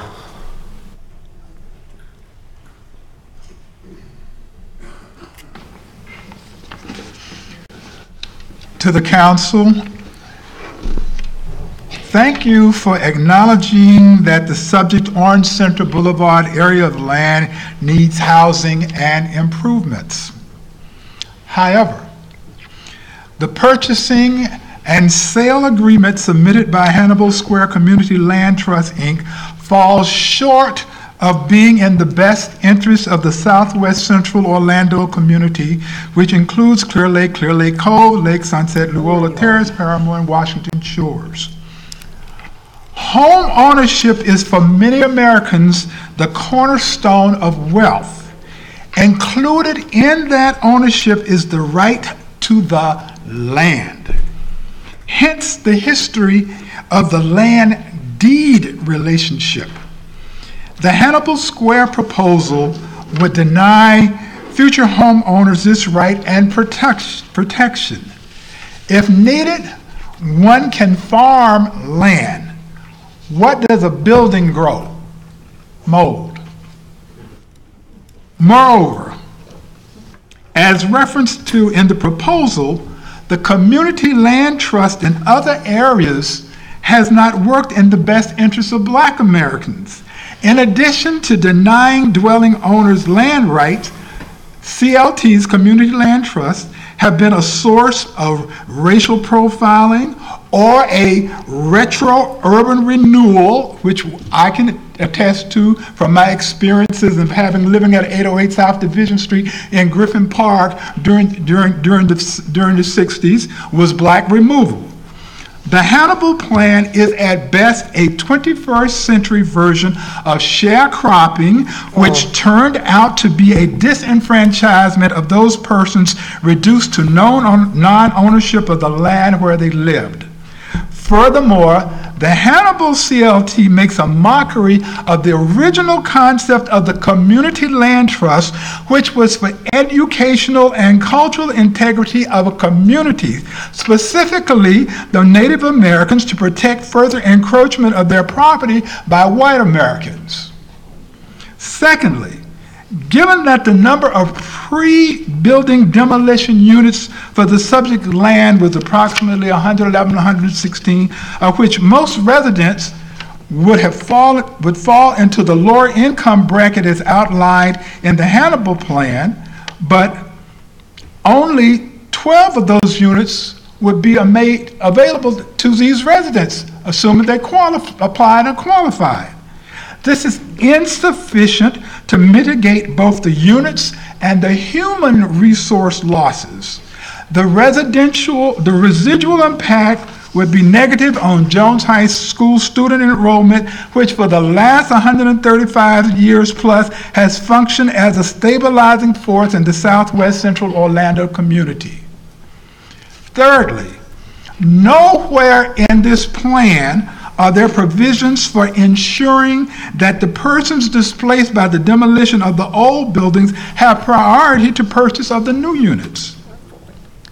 Therefore, I encourage you to delay your decision, but if you feel that you must vote, I urge you to vote no on the Hannibal Square Community Land Trust. It is time to give the community more time to have input and into what is going to be the best route for all concerned moving forward. Thank you. Thank you. Dana Gray, Alicia Garland, Deborah Settles. And if you'd state your name and address for us. Hi, my name is Dana Gray. I live at 1052 Yellow Rose Drive. I work as a registered nurse in Orlando Regional Medical Center. Fun fact, I was actually born there. I own property in the amazing neighborhood Brock Lake. It's filled with an immense amount of history as well as a sense of community. Key phrase, a sense of community. I come here not only as an ambassador, but also a voice for my generation, the millennials. I'm sure many in this room have millennial children, and my generation can be very boisterous on social media and other social outlets. We can live somewhere for 2 years and barely know the person living 2 doors down from us. But when it comes to our home and where we grew up, you know your neighbors, you know your community leaders, different families, their kids, and they know yours. This is why preservation of this neighborhood is imperative to us and our community. The sense of community and belonging to a neighborhood with deep roots and history is something my generation desperately needs. As millennials, we are all for progress and for economic development.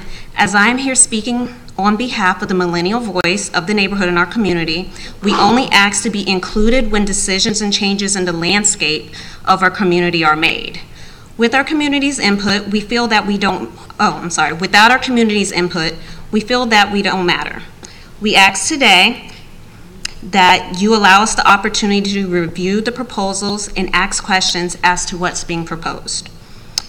Commissioner Hill, I saw the video clip that went viral on you speaking concerning the hiring of qualified Black developers, not subcontractors to work on projects in the city.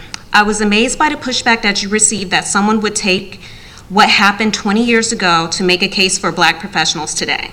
Question: where were the qualified Black developers from our community who submitted proposals for this project? How did the selection committee score the proposals? How do we know what is being proposed today is the best interest of our historic neighborhood? Again, as a millennial, I think it's important that we have responsible growth in our community as well as simultaneously build Black wealth within our community. We must hire and invest in qualified Black developers and business from our community if we are really going to change the economic landscape of our communities. Mayor Dyer and Commissioners, I ask that you postpone this vote today and allow us an opportunity to review the proposals that were submitted and garner a better understanding of a land trust and how that would impact our community long after you have all left this office. Thank you. Thank you. Alicia Garland, Deborah Settles, Stella Lewis. Good afternoon, Mayor Dyer and City Council members. My name is Alicia Garland, and I reside at 2213 Lake Sunset Drive. I reside in District 5, merely blocks from the property in question. I belong to a family with a long legacy in Orlando, and unfortunately, our family has been victimized by property being taken, yes, taken, in 2 instances in this city. My great-grandparents lost 4 of their children when they were burned out of their homes and property subsequently taken. And then also my grandfather and his siblings were unfortunate recipients of eminent domain proceedings in our property on Washington Street in Orlando. So prayerfully, you can understand how I cannot turn a blind eye to what appears to be yet another attempt to exploit our community. Mayor Dyer, during your campaign for mayor, you personally knocked on my door and asked that my sons come and get me when you were soliciting votes for mayor. During our brief conversation, you assured me that you would be representing the interests of all, yes, all of our residents here in Orlando.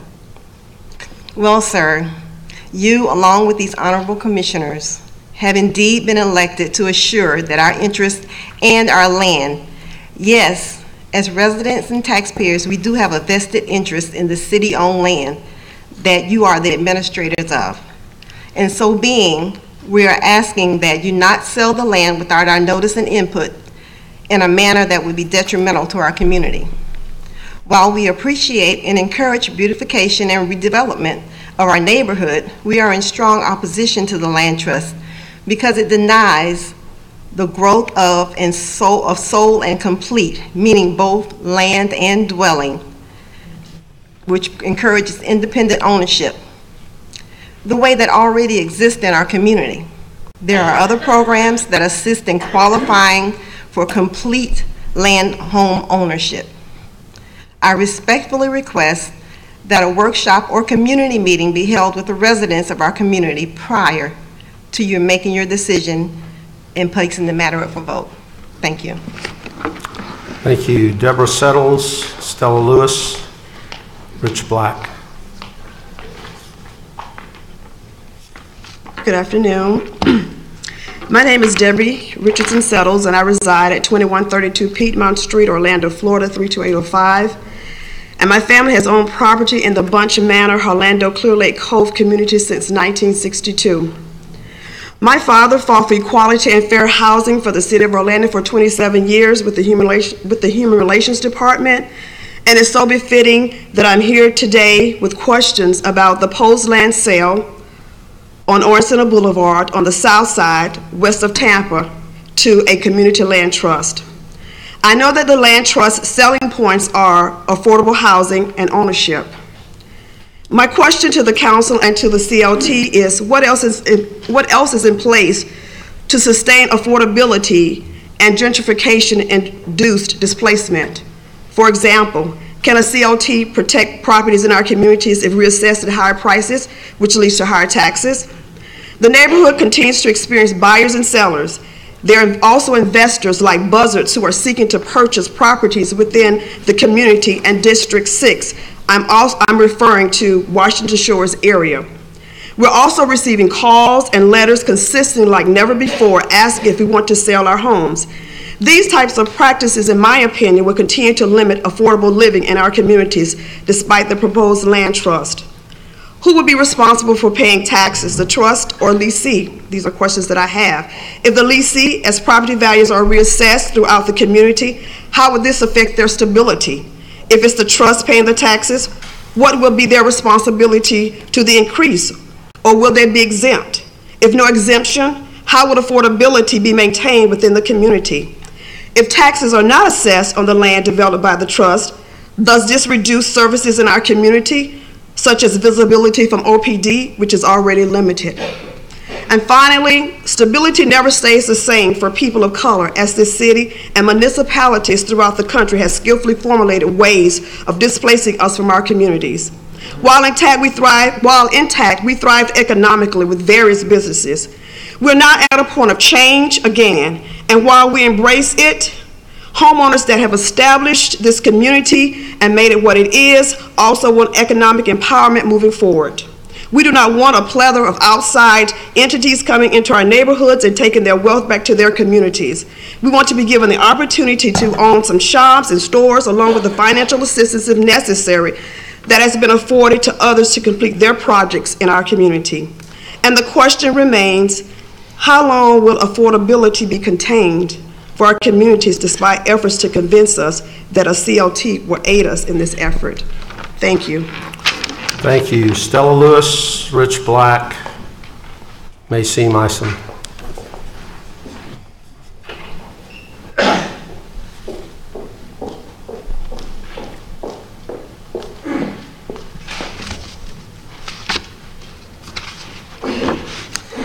Good afternoon, Mayor Dyer, and to all the commissioners. I stand before you today with my name being Stella M. Lewis. I am the president of the Washington Shores Neighborhood Association, which is in District 6. I currently reside at 843 Woodland Boulevard, Orlando, Florida, 32805. I rise today to address the recommendation for the Hannibal Square Land Trust to purchase the property located at the corner of Tampa Avenue and Orange Center Boulevard. I don't know if you realize this or not, but there are many residents in District 6 and District 5 that have no idea as to what's going on with the project on Orange Center Boulevard. Even though the location is surrounded by District 5, the two sides of Orange Center Boulevard is District 6. So there's somewhat confusion in our community as to what district it is in. We would like to say for the record that the residents are not in opposition to the development and growth. We look forward to that. But we are, however, concerned when some of the elected officials find it necessary to speak for the residents. We are not having our voices heard. We come to meetings, you come out to our community with community meetings. However, the suggestions that the residents make aren't necessarily fulfilled by what the representatives from the city of Orlando has come into our community to tell us. For example, land trust. We were not familiar with what land trust is, but since it has come to our attention, we find out that when you buy the housing, the townhouse, whatever it might be, you buy just the building. The land is then leased for 99 years. So if I, as a home buyer, decide to sell my house, I can only sell my house, but then I also have to take into consideration the leasing company that owns the land. If I want to build a fence on my property, I would have to go to the leasing company to say, can I build a fence? If I wanted to sell my house, how many people are going to buy a house to call their own, and when they have to do something, such as build a fence or even put in a sprinkling system, I would have to go to the leasing company to say, can I do this? That's ridiculous. Yes, you guys have come forward with affordable housing, but I don't think you've looked at the total picture on how it's going to affect us as individuals. As president of the Washington Shores Neighborhood Association, the residents and voters of Washington Shores have asked me to remind the city and as elected officials that they are elected by the people to serve in the best interest of the people and at the pleasure of the people. So we're here today to let you know, and we have a group of individuals, as you can see, from the Washington Shores area. There must be 30 people here because we're really serious about coming down to let you know how we feel.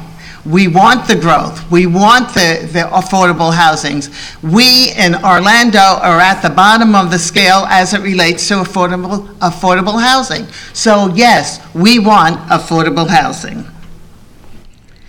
The residents, we want to understand why the city prefers land trust over the conventional way to purchase. You purchase a house and the land that the house is built on. Please advise us on the method of scoring that was used in the selection of the developer, as well as the number of African Americans that sat on the selection committee. I am very pleased to know that Derek Wallace's company is part of the Hannibal Square developer. So we have no problem with that. All we're here to say is we want to have affordable housing. We want it to be in our area, growth, all the wonderful things, but we want to be able to own the land. Yes? You're at 5. That's so my, wrap it up. but the others haven't taken all their time. So, and. Doesn't work that way. Huh? No, it doesn't work that way. Beg your pardon? It doesn't work that way. Oh. Well, I tried. That was a good try. Okay, I'll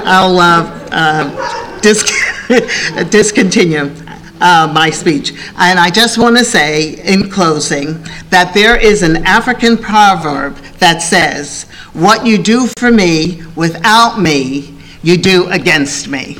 Thank you so much. I appreciate all your time and energy. Rich Black, Mayseem Isom, Michael Norman.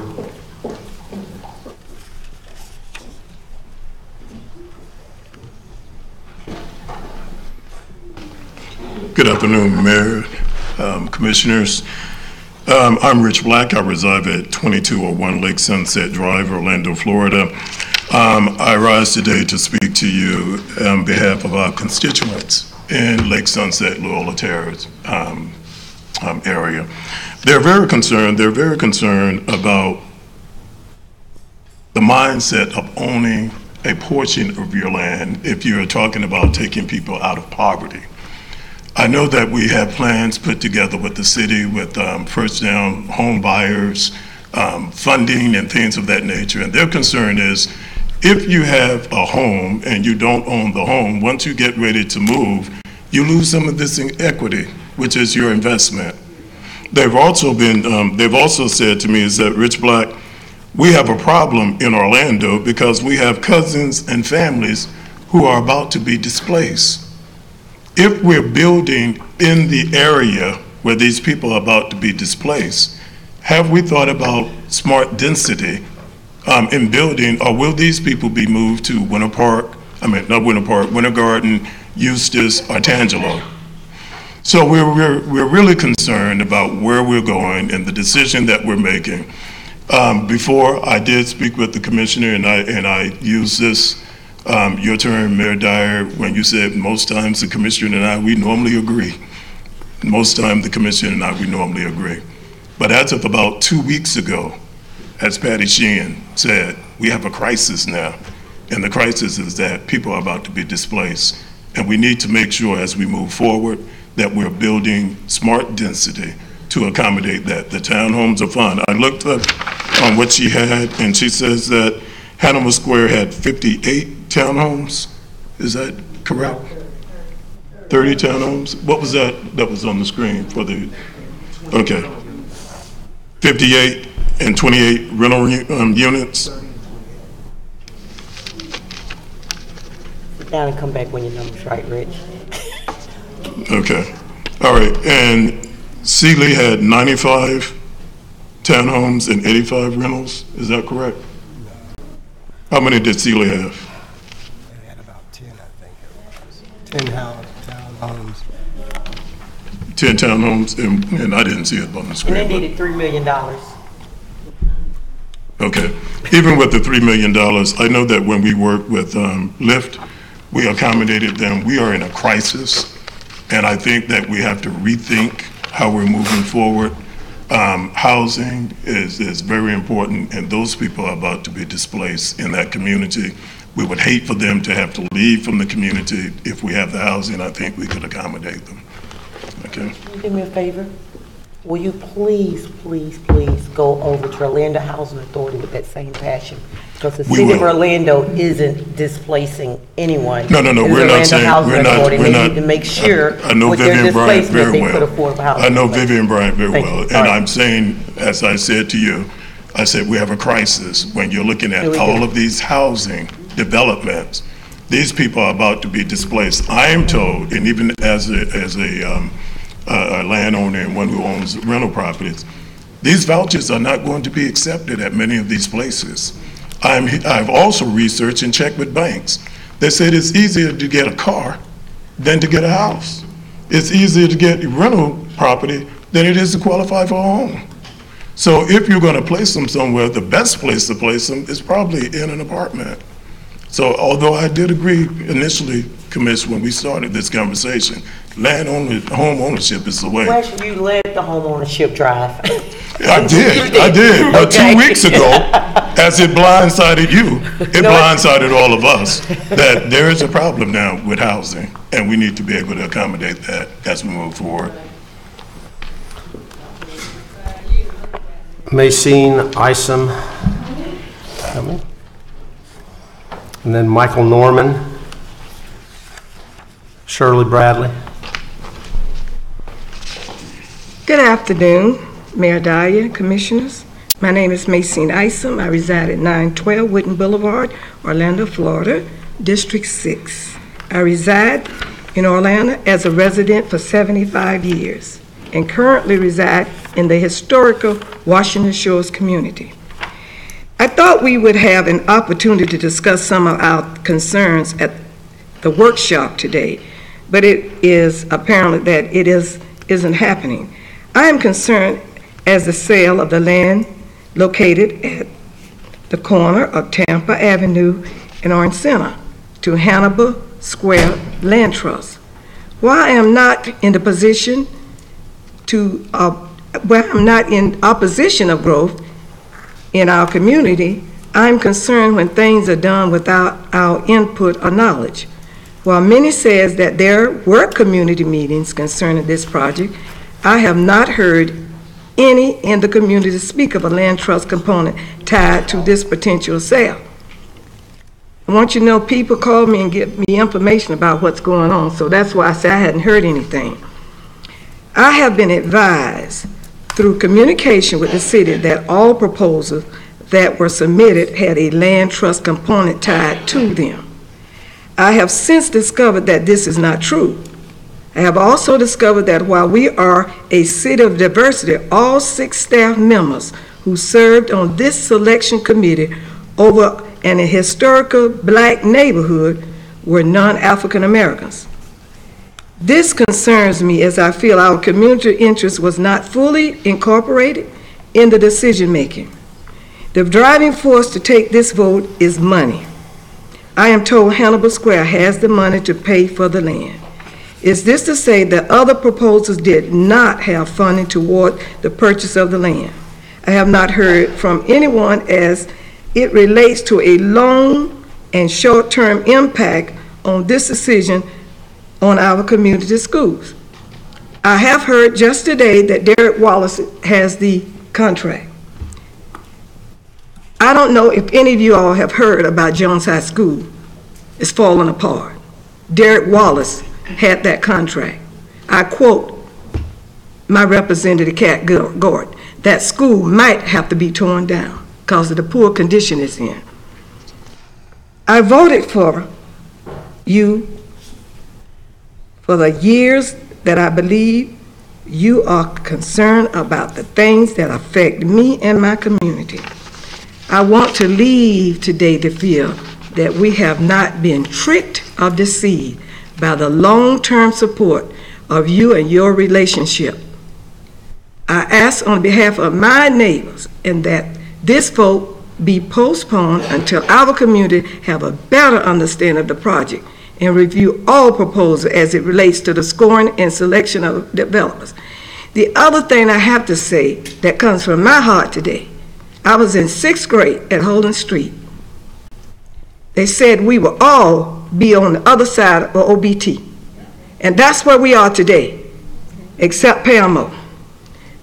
As a outreach worker for Meals on Wheels, when I came back here in July to see how this whole community has been taken apart, moving across OBT, now you're going to take the west side of Orlando. I won't be here when you do it, but I'm fighting for my grandchildren and the millennials that's coming behind me. They said it. None of y'all probably was born when they said it. They want us on the other side of OBT. We have land out there. You have people coming in now, building skyscrapers all over. So I'm looking at the property that I own in Woodin Boulevard and 3249 Mahalia Place. Are they going to take that one day?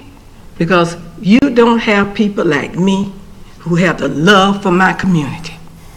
And I'm standing here today, commissioners and the mayor, I'm asking you to give us a fair chance. Let us speak. Let us try to get our money together, not to have a land trust. not to own. Let us own the property. Because someone spoke about sharecropping. I understand that, because it was taken from my grandparents. My grandparents was the Indians of this country, Cherokee Indians. They were moved out of their land. Thank you. Thank you. Okay, Michael Norman, and then Shirley, and Tracy Anderson.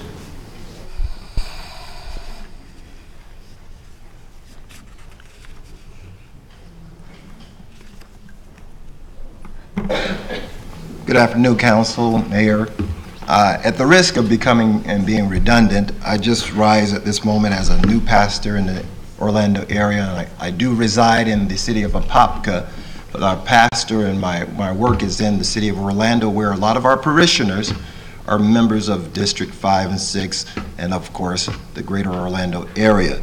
I just rise to again remind you of the challenge and the obligation that lies before you to be representative of the people that you lead. In the words of the good minister who opened up with a fabulous prayer, to remind us that you and we are constituents and custodians of this city, of the will of the people.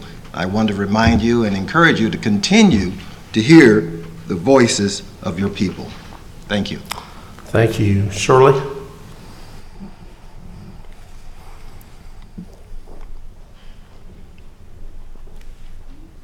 Good afternoon to all the members, the mayor, and all the members of City Council. I've been here several times talking about the Orange Center Boulevard land that is adjacent to the neighborhood in which I live, which is Clear Lake, Bunch Manor, Orlando. I first came when the apartment still stood there, and I ask you very sincerely to do something about those apartments, because Mrs. Pledge always said people were throwing garbage in her yard because she lived adjacent to the fence. So I'm here. I'm sorry, I didn't give my address. My address is 2127 Monte Carlo Trail, Orlando, and I reside in the Clear Lake Bunch Manor, Orlando community. Well, I'm here today. I'm thankful. I came to thank you all for doing something about that property. You finally cleared it off, and I don't know whether the demolisher put grass seeds down, but the land looks good. The grass just grew like a green carpet.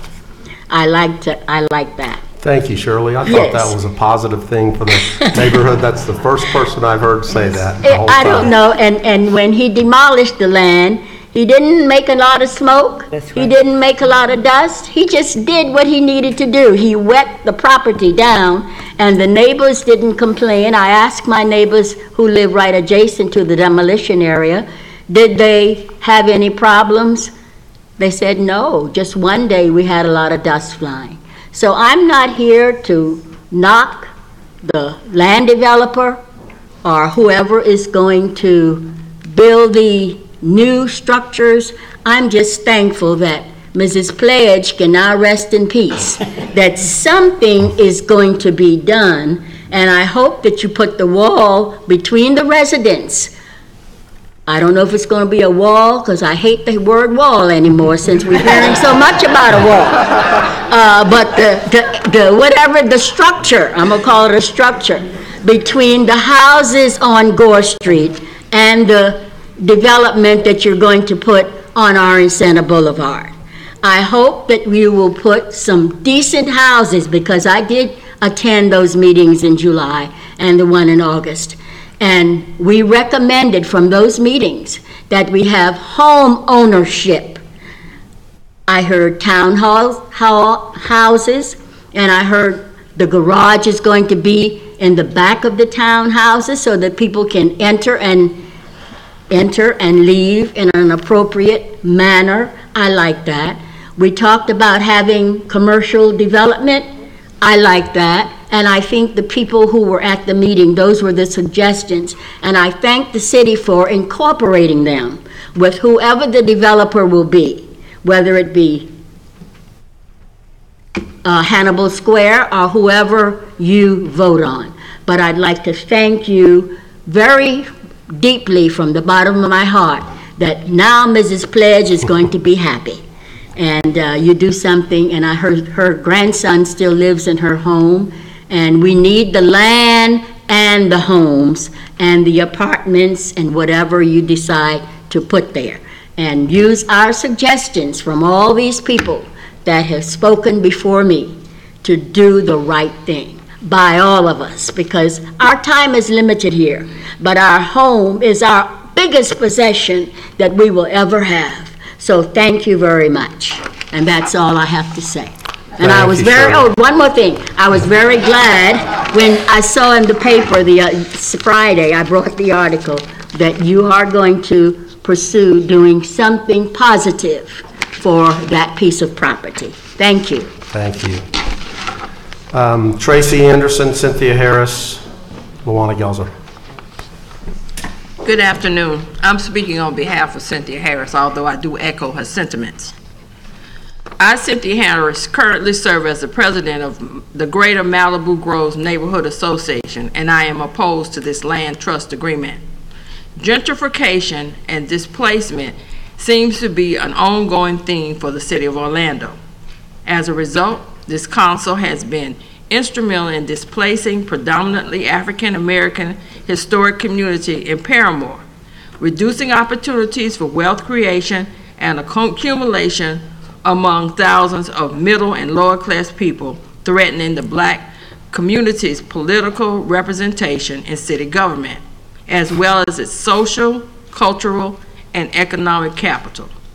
It is unconscionable that a single generation of African Americans who shared this neighborhood's population has fallen from 80% to 20%. Home ownership, creating a diverse problem in our area. Paramore shaped nearly early on the racist policies that pushed the families of color into a neighborhood or limited their access for economic opportunity.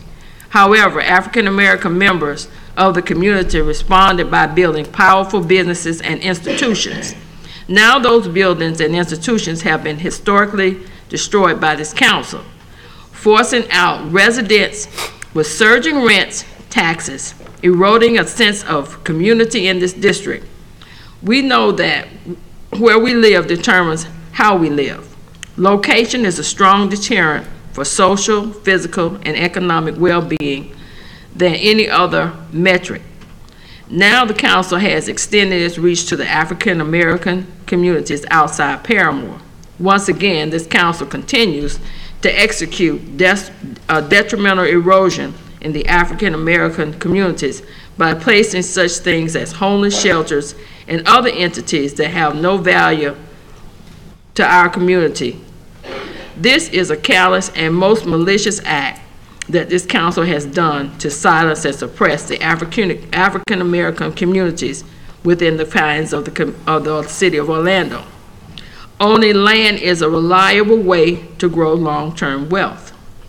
It lets us choose to build what we want, where we want, including affordable housing and commercial space.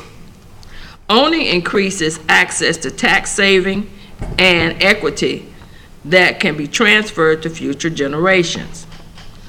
Why does the council want to continue to tighten the noose around our necks like a captured slave and not allow us affordable housing and business on our terms? Ownership permanently roots us in the communities, ensuring long-term location security to secure consistent access to nearby services and meaningful social networks.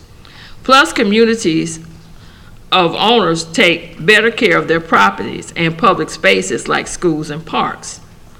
What would you think? We wouldn't want to own our own business in the land it sits on? Why is it that when it comes to African American communities, you believe you know what's best for us? This council continues to treat us like we're 5-year-old children. We cannot consistently continue to believe that you know how to tell grown people how to live. If the African American community came to College Park, Baldwin Park, the Milk District, Union Park on Nakusi as a land trust to redecorate your home the way we would like to see it, how would we believe you would maintain it? We would not have any parts of it. You would fight us until the last man and woman were standing. This council is at once again attempting to play our parents in this land trust deal that should be owned by the people of this community and not outsiders. We have seen gentrification in Winter Park's Hannibal Square, and everything in that that was historically African American is no longer preserved. Which is why we don't want this.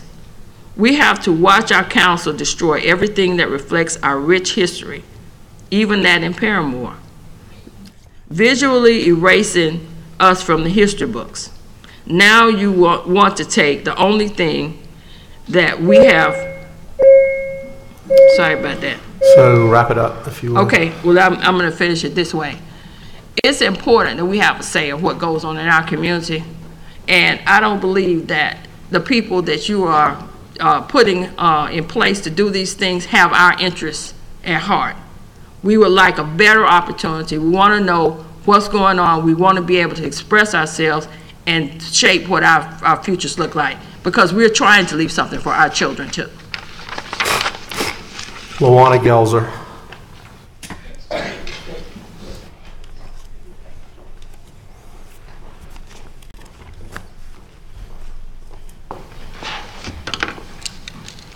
Lawana Gelzer, 7674 St. Stephen's Court, Orlando, zip 32835. A proud day to see residents rise up and say something that some of us have been saying for quite some time. Why now? We talked about historically protected federal projects. Tinkerfield is no longer here. Bob Carr, our wetlands off of John Young. You said, what do this have to do with what's going on Orange Center? There's a pattern here when it comes to our communities, especially communities of color. You do not understand how important it is. I've lived through the gentrification of Paramore. I might not live there, but I moved there in 1971, and we've watched how people have been moved. The last deal the city of Orlando did that was so great on February 18th was that there was 3 nonprofits that are going to do land trust, bought 83 properties from Phil Cowhurst, who was the slumlord of Paramore. 83 properties, and they came to the city. But what people don't understand was, I was concerned, why would a group of nonprofits pay $8 million for some property? Some people say 6, but everybody else say 8. And I added up the value of all those properties, and it was only $2 million. But because of speculation, I added 50% more, $3 million. Why would someone pay $8 million, $5 million over the price and value of 83 properties in Paramore? Speculation, but it was for affordable houses. But when we told you that the rent had already been increased, you still gave this group of individuals money to rehab those units. If you could pay $5 million above the property value of something, why we got to give you some money to rehab it? That's not something good. That's not affordable housing. Somebody getting some money on the back end here. That's bad business. And I say that to say it's bad business because several people have echoed how I've been feeling for years. You don't know what's best for us. You know what's best for your pocketbook. And your pocketbook is as far as campaign contribution, what recognitions you might get. But what this deal says to everybody that owns property around, check to see what will happen to your property value once this is built. And why do you put land trust in communities of color? It's to control the land. It's to control what goes on in the community. It's to strip you of something that we will never get back. At the turn of the century of 1900s, More African Americans own more land than we will ever own again. So why would we want to give that up today? It's not building wealth. It's holding us down. It's restricting. It's not developing. It's not growth. It's restricting the community. It's saying, I will have my hands here, but I'll say it's about affordability. Well, I have watched and I've heard the lies after lies, the misinformation, whatever you want to call. City View, for the people that was displaced for Paramore, gonna come back. Go look at City View. Who lives there? It don't be the people that was, it's not the people that left. We talk about, I can talk about even the apartments on Orange Center.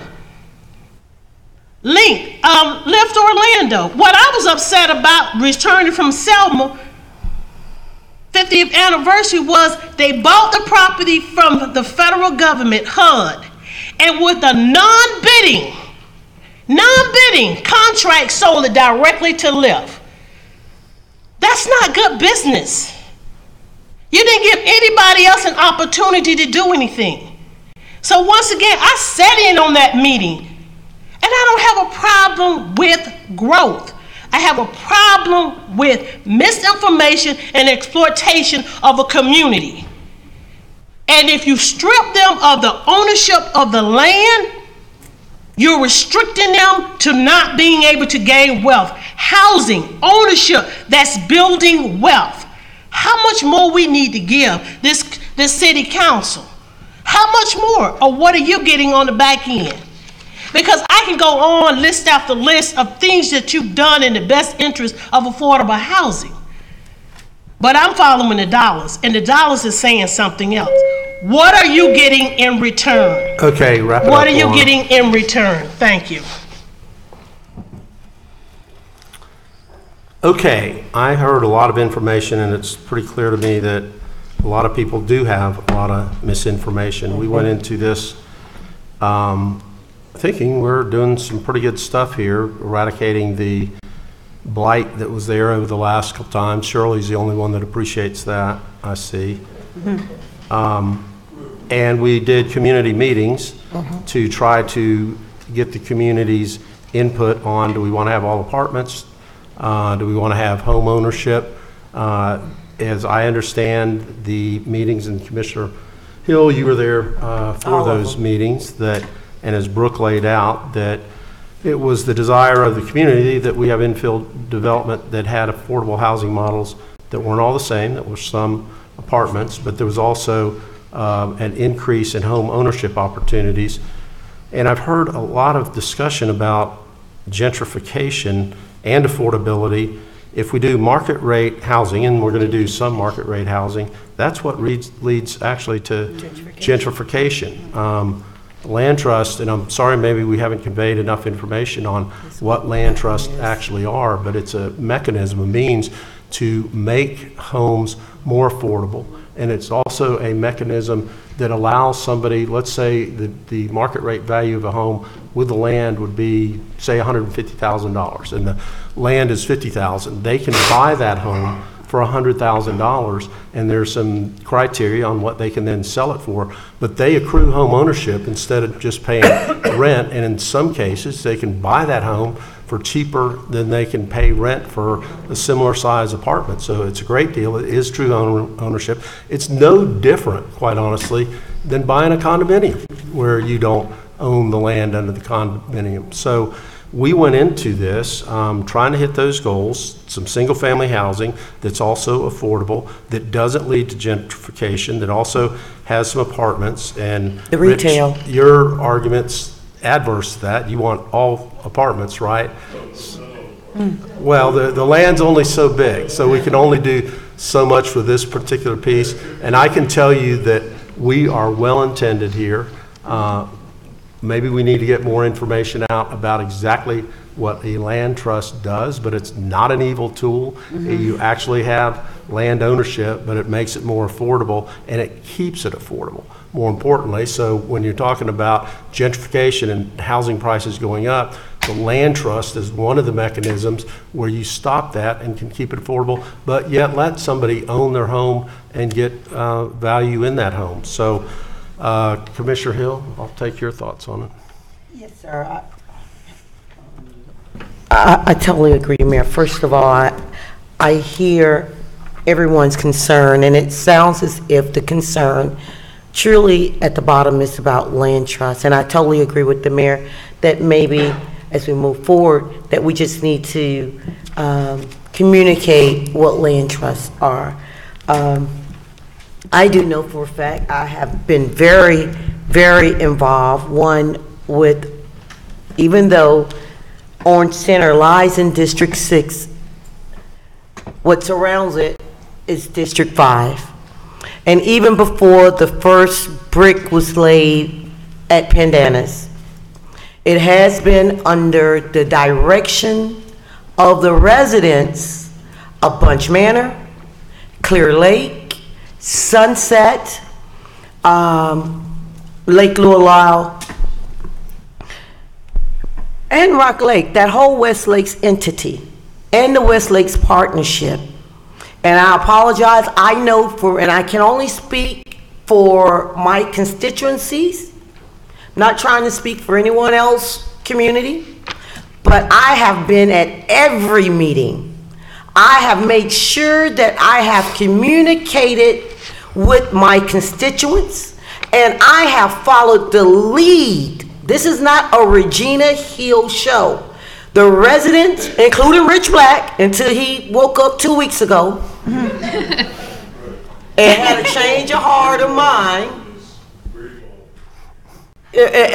But this is something that you continually, and you were at the helm as the Sunset president, and I'm not trying to call, I'm just calling a thing, that what you wanted and what the other presidents and the meetings that we had at many of the HOAs, not just, it wasn't just 2 meetings that was held that the city put on. At all of our HOA meetings, at all of our Westlake community lunches, because I see you shaking, District 6, I'm talking about District 5 now. I have nothing to do with the information of the HOA meetings that Commissioner Ings went to or did not go to and communicate this project. I went because it sat within the footprint of District 5. So all the constituents, I do know this for a fact because I was there and I counted the heads and I listened to their voices, and then I marched forward here to City Hall to advocate for what the constituents of District 5 that sat there wanted before one resident came to that Orange Center corner, before even Pandanus. As Mrs. Bradley stated, she advocated when it was just blighted, once the it was bankrupt and Fannie Mae and Fannie Mac displaced those constituents, not the city of Orlando. The only Savoy was left, and the city made sure we kept open that Savoy. And even prior to demo, we gave the residents of Savoy almost up to $50,000, $60,000 of monies to be, and maybe the numbers are off, but I know greater than 20,000 each resident got. And then we even placed them over to the New Horizons at the Old Nichols apartment or wherever they wanted to go. So it was very responsible to those that remained there at the Savoy. It was stated, we want economic development. We put the economic development piece there, 20,000 square feet of economic development that's going to be there in the west side of Orlando. I don't think there has been any new economic development in the Orange Center, Washington Shores corridor in the last 15 to 20 years. Now what we need to be talking about, I think the conversation, will it be affordable? That's a fair conversation. That's a fair conversation because I do want to make sure that business owners can upgrade there in that Washington Shores area to something new and sparkling and shiny and affordable. Now you said you want home ownership. We looked here at the city and the housing and planning, and the way that that particular property is configured, you cannot put single family homes. So to appease the ones that showed up continuously and was there, not just, and we hear you today, not setting aside that you showed up today and we don't hear you, but this had been a continuing conversation for at least 6-7 months to a year of what those 5 developments that sit around that Orange Center corridor desired. So they designed the proposal that came, put that economic piece in there, the home ownership, the mixed income, because just like anywhere throughout the city, some of the homeowners there said they did not want another old Orange Center. Now this is what black folks said. This is not what white folks sitting on this dial said. This is what the black people said. That they did not want all low income in their community. That's what the homeowners said now. Y'all said it. They did not want all apartments. No, wait, I'm just, Dr. Mosby, I'm just saying what the constituents said. Sometimes you give the people what you want and then they have a change of mind. Let me tell you what the constituents said. Just wait a moment. Let me tell you what cause I'm here to tell the truth. We've had public discussion, so let me speak, because I'm telling you what the constituents stated, what black folks said. It was not one white person, a Hispanic person that gave input into this project. All right, I got to call it like it is, and I'm black, by the way, so I'm not. So I'm just saying this, and so they said they also wanted multi-family. Wait, Rich, because you the one called me every night with the same thing and said this is what you wanted, this is what the Sunset constituents wanted. I spoke with those there at Clear Lake. I spoke with those there at Bunch Manor, and this is what they wanted. So I do believe that I think there has been a breakdown in the trust piece, the part about the land trust. And I think we need to better explain what a land trust is. And yes, for me, the market rate properties will not be part of, you can sell that property for anything that you wish, is the market rate. Now, those properties that are affordable will fall underneath there, but you still will occur some type of increase as the market goes up. Now, what my fear is just like one of the Washington Shores homeowners stated, that in Sunset, and my seniors throughout that corner of District 5 tell me every day, that the predators are out trying to make them sell their homes or trying to find a way. So my fear, the reason I am voting on a land trust, not just on this project, but over in the Paramore area also, is for those that are low income to be taken advantage of as their property value increase, and someone get a home, a beautiful home with granite and all these different amenities for an affordable rate at $150,000, $200,000, but they're really worth $300,000. They can't ever go anywhere in the city of Orlando or any other place and buy a comparison home or townhouse or condo of that value for $100,000. And I do know when you have workforce wages, but you're getting your own piece of the American pie called a townhouse, condo, or a home, and someone offer you $100,000. Guess what? You just have lost that. You have just lost that dream. Your children won't be afforded these great schools anymore. They won't be afforded these great neighborhoods that we're creating. They're going to have to become renters for a lifetime now. So this is the only way. We cannot put rent legally. The city of Orlando or the county cannot put rent control in place. It's against the federal laws.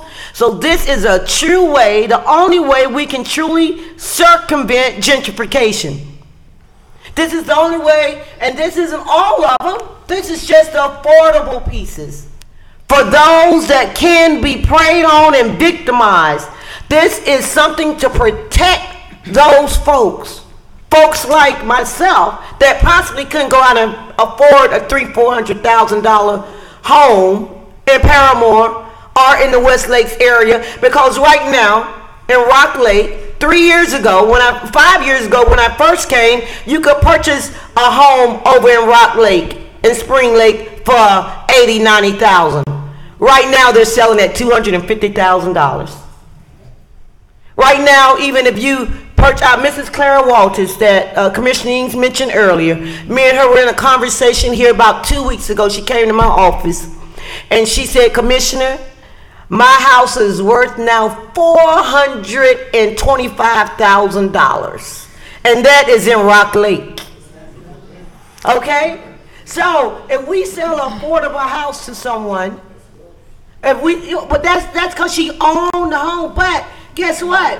But you can't. What I'm saying, no. But you would not. A person that's on affordable, a person that's on. Wait a minute, because you should have came to some of these meetings that I was having.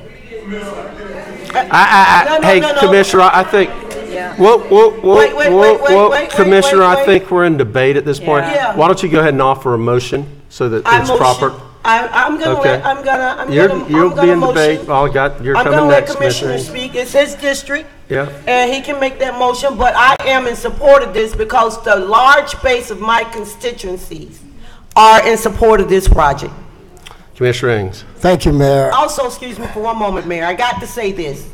It has been a long time since an African-American developer has built anywhere in this city. And I fought and fought for it. You asked and asked for it. And now finally, after 30 years, we have an African-American developer and an African-American prime building in our community, and there's a fight. Commissioner Ings. Thank you, Mayor. I agree with the felicitation of development of affordable housing, workforce housing, and commercial amenities. What I don't agree with here today is the selection of Hannibal Square LTC to provide townhomes under the land trust.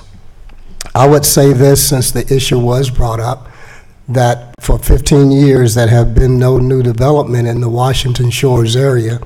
And so I just want to correct the record to let it be known and show that there was a redevelopment of Village Square, the commercial entity that Bishop Allen T.D. Wiggins has owned and still own today. And then also from that property, commercial development such as the Walmart, neighborhood Walmart, grocery store that's in the area that used to be a food desert. And now there's a 7-Eleven and mobile station there at Columbia and John Young in that same area where we have new development. And also coming up is the AutoZone in that very same area. So I would say this, and that is, I sent an email to Brooke Bonnet. And the email reads as follows: Good afternoon, Brooke Bonnet. Thanks for providing the proposals for my review. And these were the proposals of all of the entities that had submitted. Please be strongly advised that I do not agree with nor support the Hannibal Square Community Land Trust proposal. It should not be considered because of its lack of density and true home ownership. The Orange Center Boulevard site is in District 6. Currently, the site needs the highest and best use of the land for multifamily rental units, townhomes ownership, and commercial amenities. The site needs smart density and to promote efficient and economic revitalization for the community. Increased home ownership, whereby the owner owns the residential unit and the land, is of paramount importance to me as commissioner for that district. The site needs to provide workforce housing, mixed-use affordable housing, and homeownership opportunities. Of the proposals that were submitted, I strongly support providing and awarding the bid to Sealy Consulting and Vodum Construction and their development team as the first choice. This is an African-American company. They are a prime company. So the Invictus project comes in as a strong second, and with its inclusion of density opportunities. The Community Land Trust, I have some serious concerns about the CLT. How was the CLT organized and how is it operated? Who sponsored the trust? Is this trust mission aligned with the city's goals and objectives for this project? Has the CLT been researched to determine if there is any baggage that may burden Orange Center housing development? How did staff evaluate this CLT in comparison with other proposals? Were the evaluation criteria, what were the evaluation criteria, and if there were any criteria, what were they? Is it an apple-to-apple comparison as you compare Hannibal Square to all of the other proposals? Regarding the 99-year lease, the home buyer does not own the land. What does this really mean to the future of homeowners? Can the home be passed on to children or anyone they choose? How about the taxes? What are the implications and benefits to the homeowner? What is the resale formula? The formula may limit buyer taking full advantage of the equity earned over time. And of course, the name CTG will be the prime contractor. And I do know Derek, and I do appreciate the work that he does. But are they certified by the city as an MBE? And I noticed in the proposal, they plan to submit for certification. And then the finance. The letter of interest from Community Housing Capital of $6.75 million. What does the CLT expect to have a firm commitment from the bank? Assuming that $10 million is correct, how does the CLT plan to fund the remaining $3.25 million? So many questions remain in mind of this recommended decision. How it is that staff wants to move in the direction of CLT without any discussion on how this organization was vetted. It appears that this has been in the works for some time without the involvement of me, the elected official for District 6, and in particular, the one who represents this community. I am not clear on why the city put out an opportunity to develop when it appears to only have been interested in selecting a CLT for this property. Why is this such a good deal for the city, or is it only about cash and not the true interest of the community? The committee appears to be a stacked deck, all managers with no real inclusion of germane groups.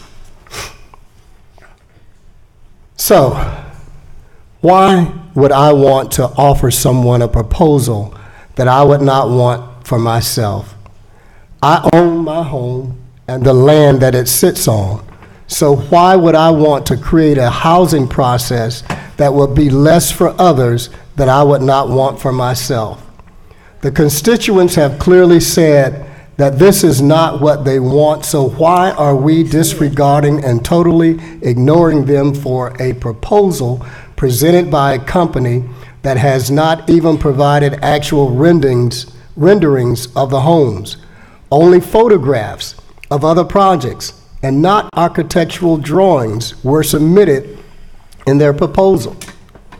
In my review of all of the proposals, I saw architectural renderings and good sound planning for affordable housing and also for density, smart density, and commercial amenities. Home ownership has always been a way to create wealth.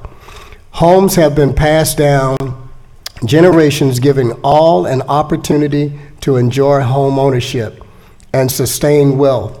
This proposal preempts that opportunity and actually creates not just a cycle of poverty, but a perpetual cycle of poverty. I do not want to create a ghetto in District 6 nor the city of Orlando. Affordable housing has to consider multiple generations, not just one generation. It should provide an incentive for the current homeowner to invest in their properties and make the necessary enhancements for the next buyer. Affordable housing should encourage the current resident to be productive, working citizens to enhance the property and help the community and neighborhood become a pleasant place to live for all residents. That is why workforce housing should also be a part of affordable housing. Workforce housing is for the young professionals like the first responders and teachers who contribute significantly to our community, but their entry-level salaries make it difficult for them to purchase housing as well. We must consider that there are many working individuals and struggling families trying to afford housing. 1, restoration, preservation, innovation must all be used in addressing the issue of affordable housing in Orlando. Restoration is not just providing the opportunity for affordable housing because of a basic right to shelter, but restoring the dignity of the homeowner to be on par with other homeowners in the same community. Preservation is also critical. We must protect the homeowner values of the surrounding residents. We must have a balance. It is important to preserve the home values of the other homeowners in the community. Innovation. We need to evaluate how innovative we are being for the future homeowners and for the future of the community. We must think about how this will greatly impact generations to come and to evaluate every proposal with a fine-tooth comb. Increase home ownership, whereby the owners own the residential unit and the land. The owner is in a more positive position for building and maintaining and sustaining wealth. The highest and best use of land is multifamily rental units, workforce housing, townhomes, and commercial amenities. This effort promotes smart density. It also promotes efficient and economic revitalization for the community. It also supports families with children that will attend Jones High School, Orange Center Elementary School, Memorial Middle School, and Washington Shores Elementary School. So I would say at this time, Mayor, I know this resides in District 6, but I cannot support this particular effort. So I would move that the award to purchase and sale agreement for Orange Center Boulevard real property be not approved to Hannibal Square.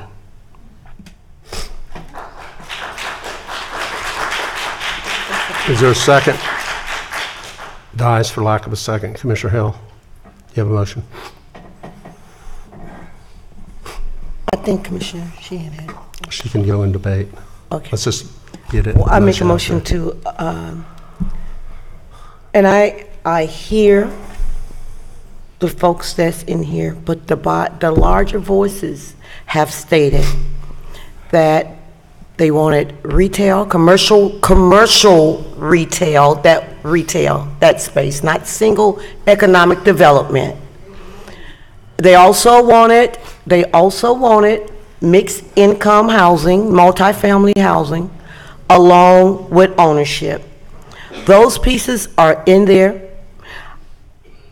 I do believe this is the same type of project if you were in a condo or any townhouse anywhere else, you would not, sir, Dr. Maulsby, can you please allow me to continue? I've heard you and I appreciate your opinion. This is not a single family project. I believe in trust, land trust. I think we do need to have workshops explaining to the community land trusts operate. I believe in my heart of heart this does circumvent gentrification. And I motion that this is not not in District 5, but this is in the city of Orlando. And I represent the city of Orlando and I represent the constituents of District 5. It was a tough vote. I remember even on Mercy Drive when this body didn't agree with what thought was best in Mercy Drive. But we moved forward, and I'm hopeful. So I will motion to approve that Hannibal Square and the CTG be the developers and primes of this property. All right, is there a second? I'll second. Motion by Commissioner Hill, second by Commissioner Sheehan. Commissioner Sheehan? Thank you, Mayor. And I know while some of the folks that are here today did not participate in the public hearings, we did have public hearings, and I remember the input that home ownership was preferred. But we do have a problem with that, is that wealth creation cannot coexist with affordable housing. It can't. You cannot use housing as a way to create wealth at the same time you want to provide affordable housing. It does not work that way. If you are going to use housing to create wealth, that creates the gentrification, because that creates the higher values. I live in a neighborhood that I couldn't afford to live in now. I understand. I've lived through this myself. I also remember when we did Hampton Park, and we did down payment assistance on the homes, and I think there were 15 homes, and then it sunsetted, and then we lost that affordable housing stock. So this is a way to try to provide long-term affordable housing where the city doesn't make the investment, and then someone just gets to take advantage of that, and then we don't have a long-term strategy to provide affordable housing. I understand a lack of trust with marginalized communities, but we did have public hearings, we did include the input of the community, and we have to do it differently if we want to continue to have affordable housing. There are condominiums all over my district, and it's not sharecropping. They have very high values, and the folks do not own the land. They have very high value. I live in a one-bedroom house that I could not afford to buy now. I care about those who will come after me. I came out of poverty through education, and predators are always trying to get my house all the time. Believe me, I understand it. But we have to purchase, evaluate the proposals, and make the decisions based on economic viability. I think we have to explain the land trust so there is not a lack of community trust, though. I think there is a lack of community trust and land trust, not because it's a bad thing. I think there's a lack of understanding, and I think we need to do a better job of explaining that. I agree with that. But if you want market rate, it's going to sit there dilapidated. We tried to do the right thing by the community by making the initial purchase because it had been sitting there rotting and affecting you all for a long time. So it's not that we don't care about your input. We tried to put together a way to provide affordable housing, to provide home ownership, and to get rid of blight that was affecting the area. It's not that we're trying to hurt anyone here. And believe me, I live in a one-bedroom house and drive a used car. I am not profiting at all right? I think there's this lack of trust, and we do want to serve you. We do want to help, all right? And that's why we made the investment to begin with. So I am supporting this. I'm going to vote for it, but I do think we need to sit down and explain it a little bit better. But we're not trying to harm anybody. We're trying to provide affordable housing because it is getting to the point where a one-bedroom house in Orlando is over $300,000. Kids are not going to be able to afford. Young people are not going to be able to afford. You know, there's not going to be affordable housing for people unless we try a different way of doing things. And that's why I'm supporting the motion today. Thank you, Mayor. Commissioner Gray. Thank you, Mayor. Thank you, Mayor. And I understand by Robert's Rules of Orders, we do need to vote on the motion, but I'm going to vote no, and I'd like the opportunity to make a follow-up motion if the commissioners will follow up. It's clear to me these neighbors are here not saying they don't want it. I think it's a lack of understanding. And to me, the logical thing is to take a step back, push the pause button, have another community meeting, educate people, and then either you're for it or you're against it. But I've heard some comments that people say they're not against it. They don't understand it. Maybe it's their fault they didn't attend community meetings. I don't know. But when neighbors say they don't want something in their neighborhood, I tend to listen to that. So I'm going to vote no, and I hope I get the opportunity to make a follow-up motion.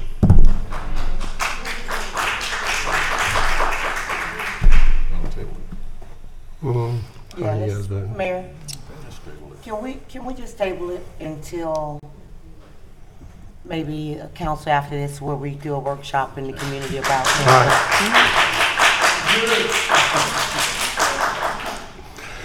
It's a year away from breaking ground, so just every week and month we wait, it's going to stay green. Just know that. It takes a long time to do these things. All right, motion by Commissioner Hill to table her motion. I'll second it. Second, all in favor of the motion to table? All right. Okay. Mayor, if I may, there's a specific motion that you need to make because this was a charter hearing that had been advertised, so. Lori, Dan. I just want to make sure we get it right. Okay. It's a, Fair enough. Can you specify, I'm not tabling the choice, I'm tabling to do more workshops on explaining. To educate the community. Educate the community. I just want to, our attorneys are advising us that if you're making the motion to approve, it's to approve the recommended action, because there's more in the motion than just to approve one developer. So if you want to table that, that's fine, but the appropriate motion to move this Why don't we forward do would be- this? Commissioner Gray, why don't you withdraw your motion? So withdraw. Commissioner Hill, why don't you withdraw your motion? withdraw my motion. And we'll just table this item. Is that good? Okay, Roy, let's, Roy. Just one thing, since this was a charter hearing, we should probably table it to the date certain, whether it's Correct. April 8th or April 2nd. Because we get advertised it. Correct. And the Sentinel, so for this date to have this hearing, so. Madam Clerk, give me the date, 3 meetings out.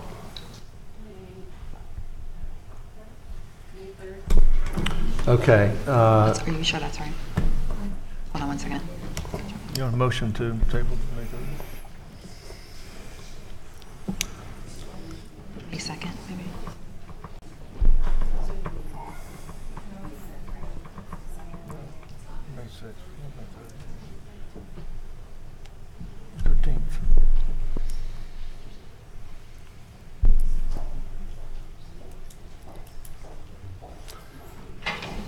May 13th.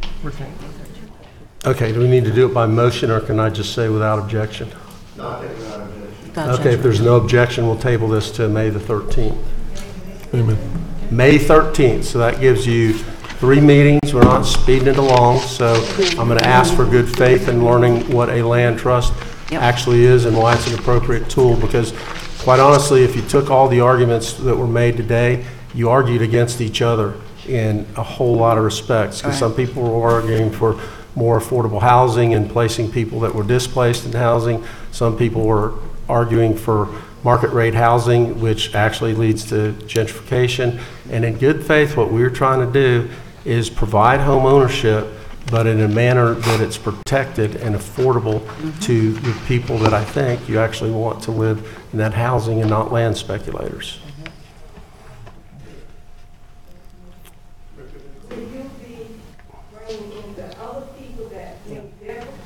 No. We are up or down on this particular, the recommendation of the committee that was made. So we can, we'll see what else we can do. We are not in opposition of the growth, but when people don't understand things, and when you have African Americans who have gone through things, there is this sense of lack of trust. Contracts and things, we have in our community right now. There's a woman by the name of Ms. Daniels. I sent some folks over, I'm not gonna call the name of the organization, in our community. They went to her house, and I said, well, she needs help with the roof.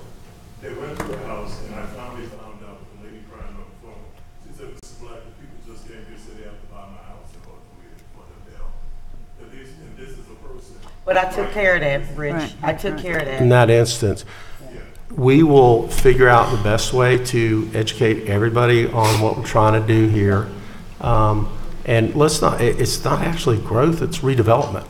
You know, we're redeveloping something that wasn't in great shape the last 5 years. All right, we've got a bunch of business left on this agenda, so I appreciate everybody that came. I appreciate the intensity of your thoughts and processes, and I thank you for being here. Okay, let's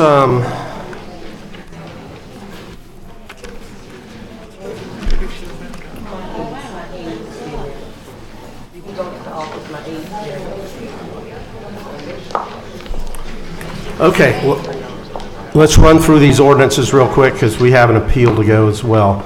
All right, first read number 1. No, I'm sorry, second.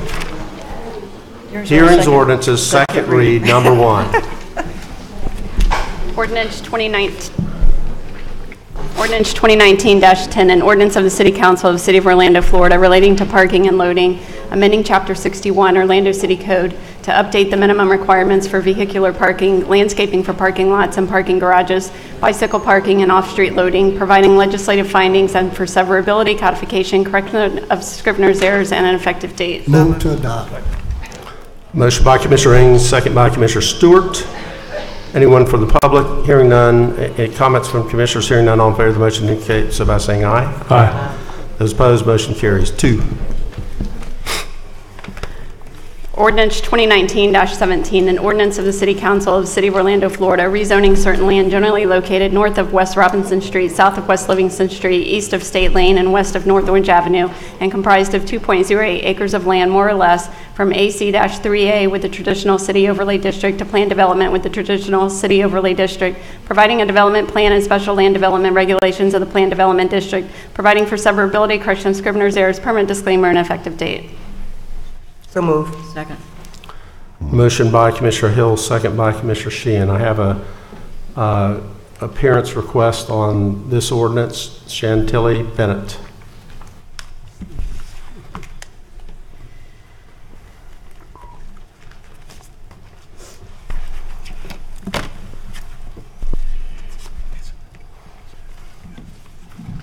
Good afternoon, Mayor, Mr. Mayor, and City Council. I'm Chantilly Bennett, and I reside at 4635 Carter Street, and zip code is 32811. Briefly, I just want to, I'm here today to let you guys understand that I am opposing the development of the land. The development of the land will allow the current commercial use of the land. We do not need to take our land, the traditional land, city land that is currently zoned under, and change it to what is it called, development, a planned development land. That will allow commercial developments to come in and bring businesses, skyscrapers. Bringing in those commercialized businesses and those skyscrapers will increase property value. However, it's going to uprise taxes. Okay, you're going to uprise taxes higher than the medium income level within the area. So I suggest that you guys take a step back, and take a look at what type of development you're going to commercialize. You do not need to upzone the land in order to redevelop. Okay, you can redevelop the same commercial land that's there without upzoning it. Okay, that's all I have. Thank you very much. All right. Is there anybody else from the public who'd like to testify related to this ordinance? Discussion among commissioners. Hearing none, all in favor of the motion indicate so by saying aye. Aye. Those opposed, motion carries. Number 3, Madam Clerk. Ordinance 2019-20, an ordinance of the City Council of the City of Orlando, Florida, amending and restating the Princeton Commerce Center plan development to expand the boundaries, update the master development plan, and to exclude certain properties from the amended plan development for property generally located along West Princeton Street and Orange Blossom Trail between the CSX rail line and John Young Parkway, and comprised of 100.1 acres of land, more or less, providing a development plan and special land development regulations of the Plan Development District, providing for severability, correction of Scrivener's errors, permit disclaimer, and effective date. So moved. Second. Motion by Commissioner Stewart, second by Commissioner Ortiz. Testimony from the public. Dr. Lisa Jones.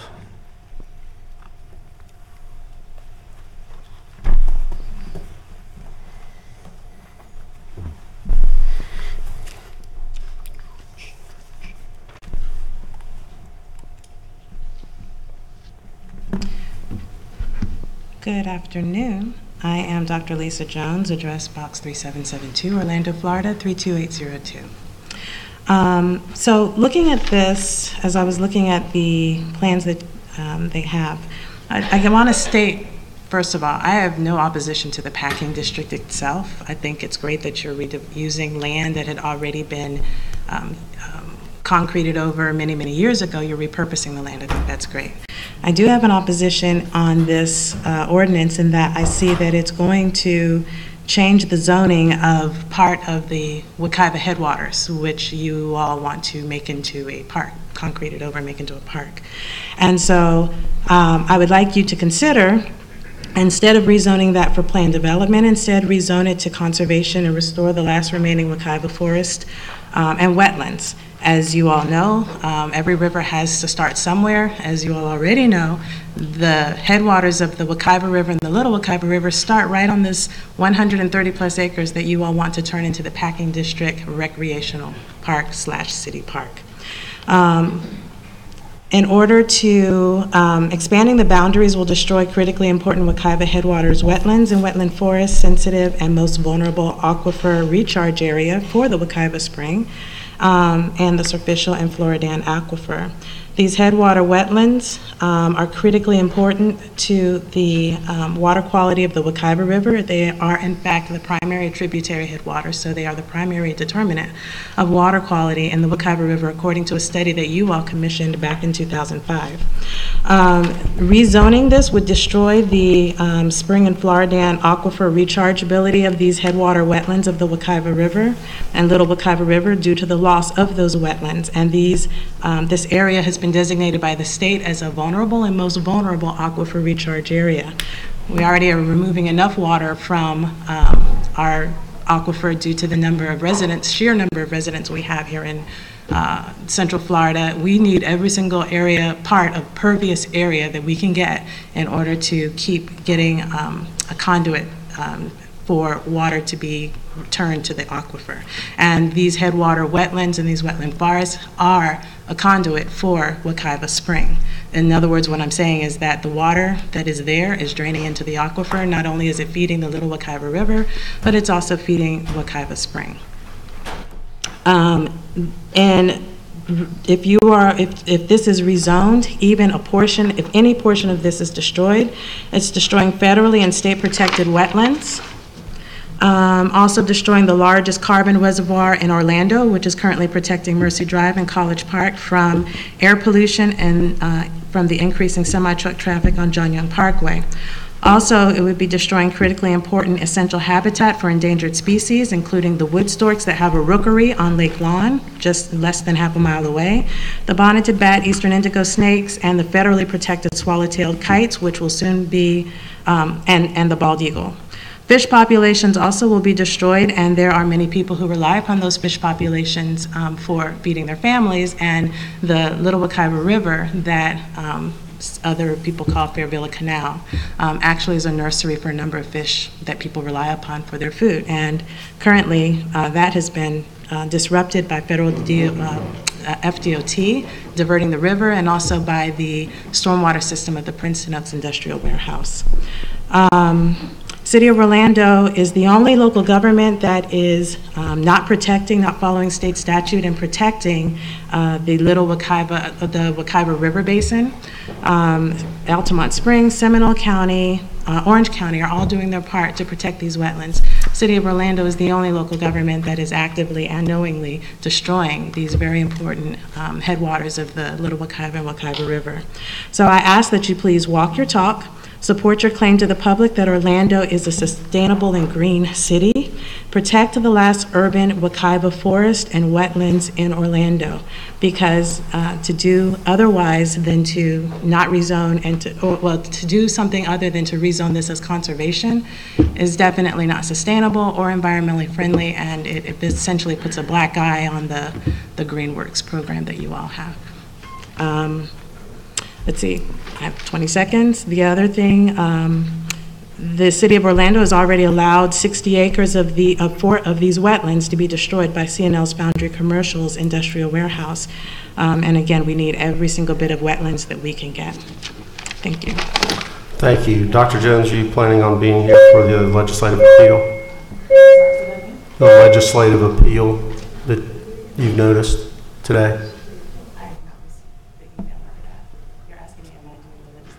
there's an appeal on something today that relates to this same thing? Yes. Okay. Okay. For us too. Becky? Mayor, thank you. Becky Wilson, 215 North Eola Drive, here on behalf of the applicant, Dr. Phillips. I want to correct two pretty gross misstatements that were made by Mrs. Jones. The first is this planned development does not change the underlying Wekiva designation found in your comprehensive plan. That remains on the PD. And the second is the city park is not part of this PD. The city park is city-owned, and in an action earlier by this commission on your consent agenda, you actually approved a master plan for that park, which specifically deals with how you're going to meet the Wekiva standards in that. So this property was annexed in 1996. It's about 100 acres. It was annexed as a PD then. It continues to be a PD now. We've simply added some additional pieces of property that Dr. Phillips has purchased and then brought that PD in line with their vision for the packing district. Happy to answer any questions you all may have. Well, what she's arguing is that argument was not relevant to this particular issue. On the merits of the environmental issue, they have been very good stewards. And in fact, the water quality is going to be improved.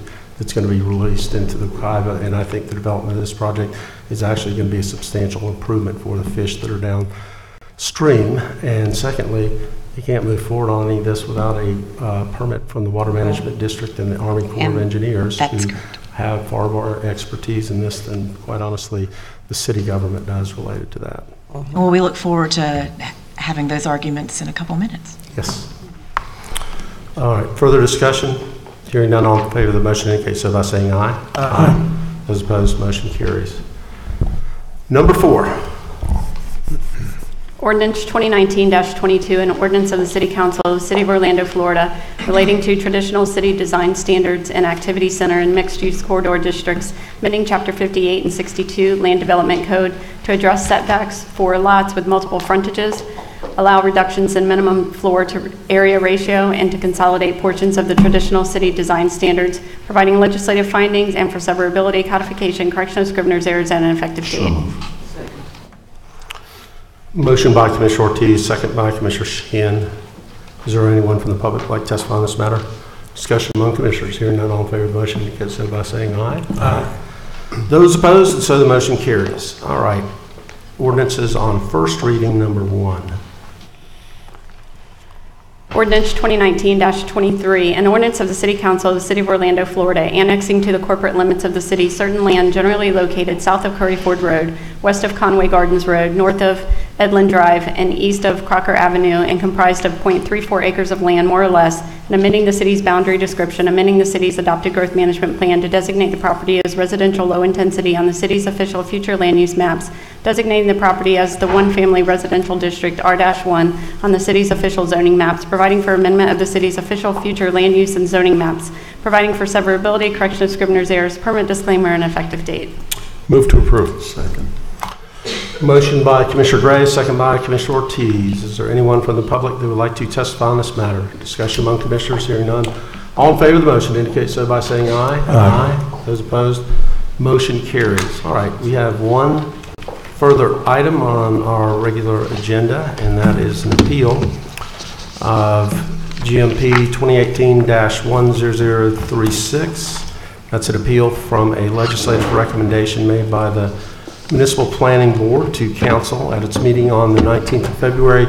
The MPB considered a proposed amendment related to the growth management plan to address open space requirements for both the packing district plan development and the proposed city park at the packing district. After a public hearing, the MPB recommended approval of the proposed GMP amendment. Section 2179 of the Orlando City Code gives the appellant and city staff 10 minutes to present their case. Obviously, this was appealed. We'll begin with some background from our city planner, Elizabeth Dang.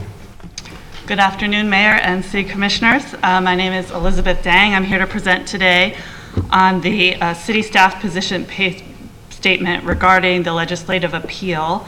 This item was heard by the Municipal Planning Board on February 19th, 2019.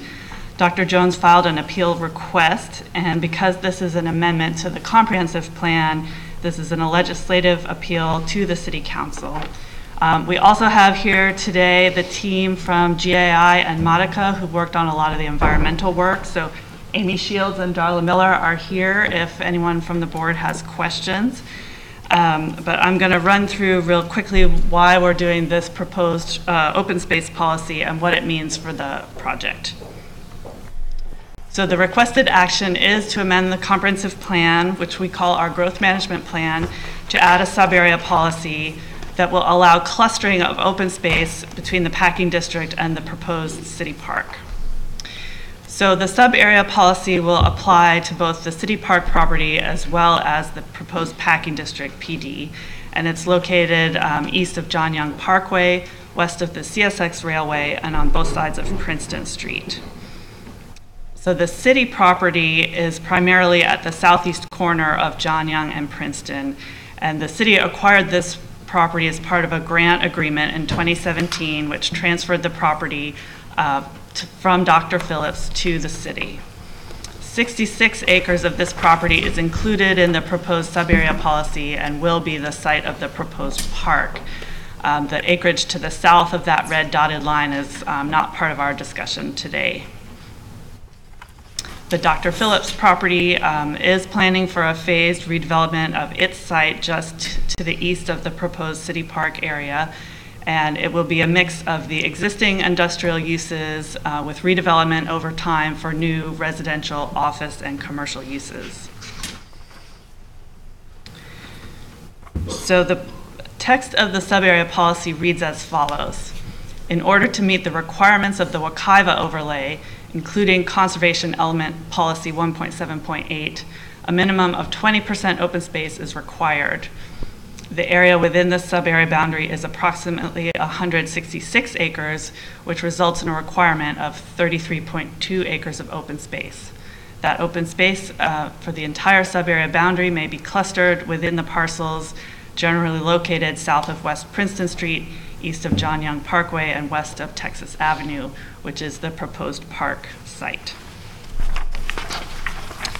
So this sub-area policy mentions the Wekiva overlay, which was adopted by the city in 2005 to meet the Wekiva Parkway and Protection Act. So at that time, the city amended the comprehensive plan. Those proposed amendments were sent to state and regional review agencies, and the state found those policies to be in compliance with state statutes. So the city is in compliance with the Wekiva requirements. And one thing I did want to point out about that process is that the act identifies a Wekiva protection area, which is this green line here in the sort of northeast of Apopka is the protection area, and it's a largely rural area. The Wekiva study area is much larger. It's this blue outline here. So that includes the entire city of Apopka, most of Ocoee, Winter Garden, Altamont Springs, and the northwest part of the city. So it is not uncommon to find urban development in the Wekiva study area. So the local Wekiva requirement applies to the northwest part of the city, including Rosemont, Lake Fairview, Lake Lawn, and parts of College Park.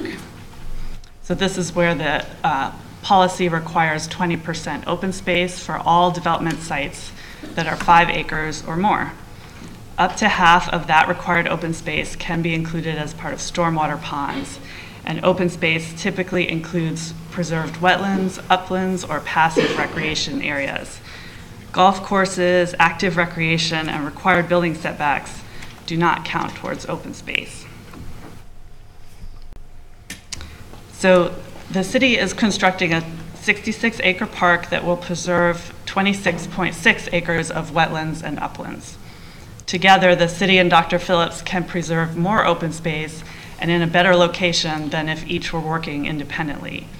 the city will also be building a joint access stormwater pond, and that entire pond will be part of the first phase, meaning that the benefits of the cleaner water will be seen sooner than if properties were to wait for redevelopment to meet stormwater standards. So the packing district has existing buildings that were developed before the modern stormwater standards were in place. So this new pond means that those improvements can occur upfront. So to summarize, the packing district and park site require a minimum of 33.2 acres of open space, up to half of which can be stormwater. And that can be clustered in the park parcel. So this is the master plan for the park site. The area in yellow is excluded and is owned by Dr. Phillips. The blue shows 13.8 acres of stormwater area. The area highlighted in green shows 26.6 acres of preserved wetlands and uplands, for a total of 40.4 acres, which exceeds the minimum by 7 acres. So the existing condition of the wetlands on the property is not ideal. They have deteriorated over time and are not properly functioning.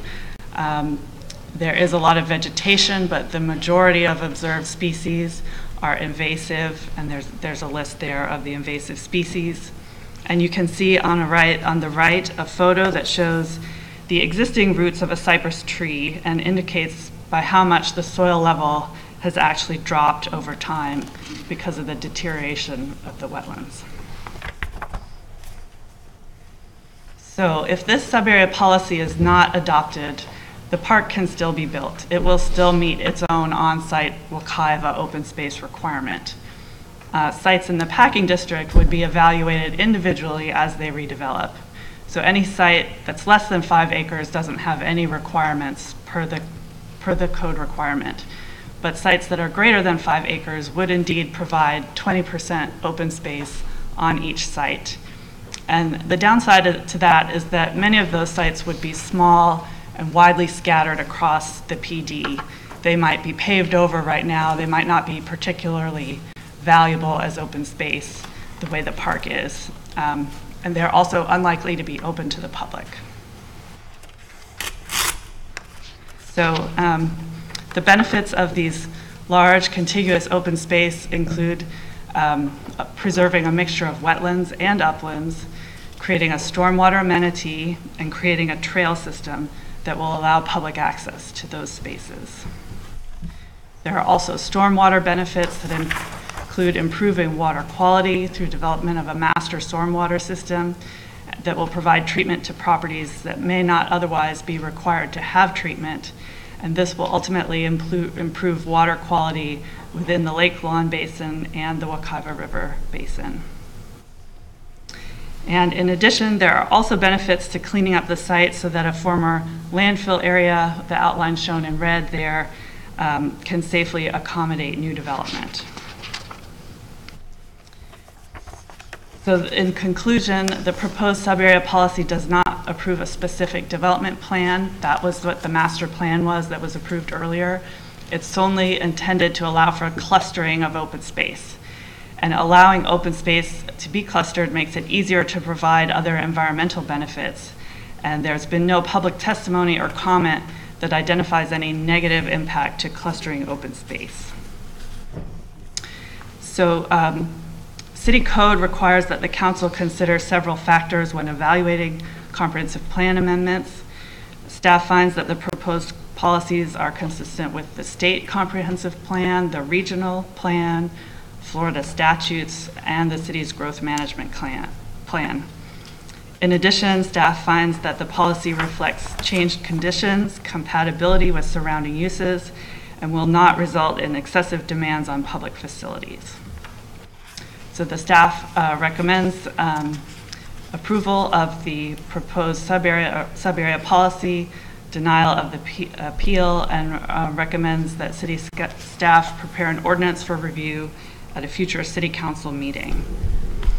And to clarify, this would become part of an ordinance that has 2 public hearings at city council, so this would not be your last opportunity to review this request.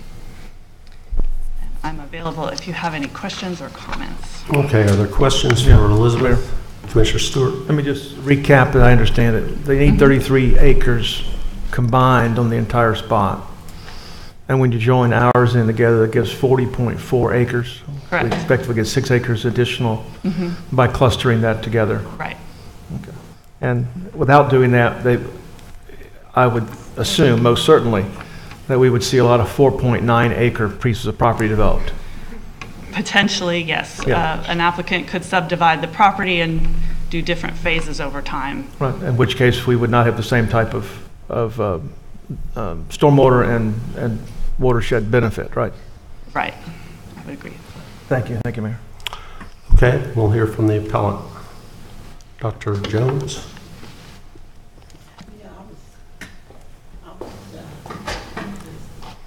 I know for oftentimes we've been talking about Wekiva, but I was quite excited to see that this is going to benefit Lake Lawn. That's correct. So right now, there's a lot of untreated stormwater that flows into Lake Lawn. So this stormwater pond would be a first stop to allow cleaning that water before it gets to the lake. Oh, thank you.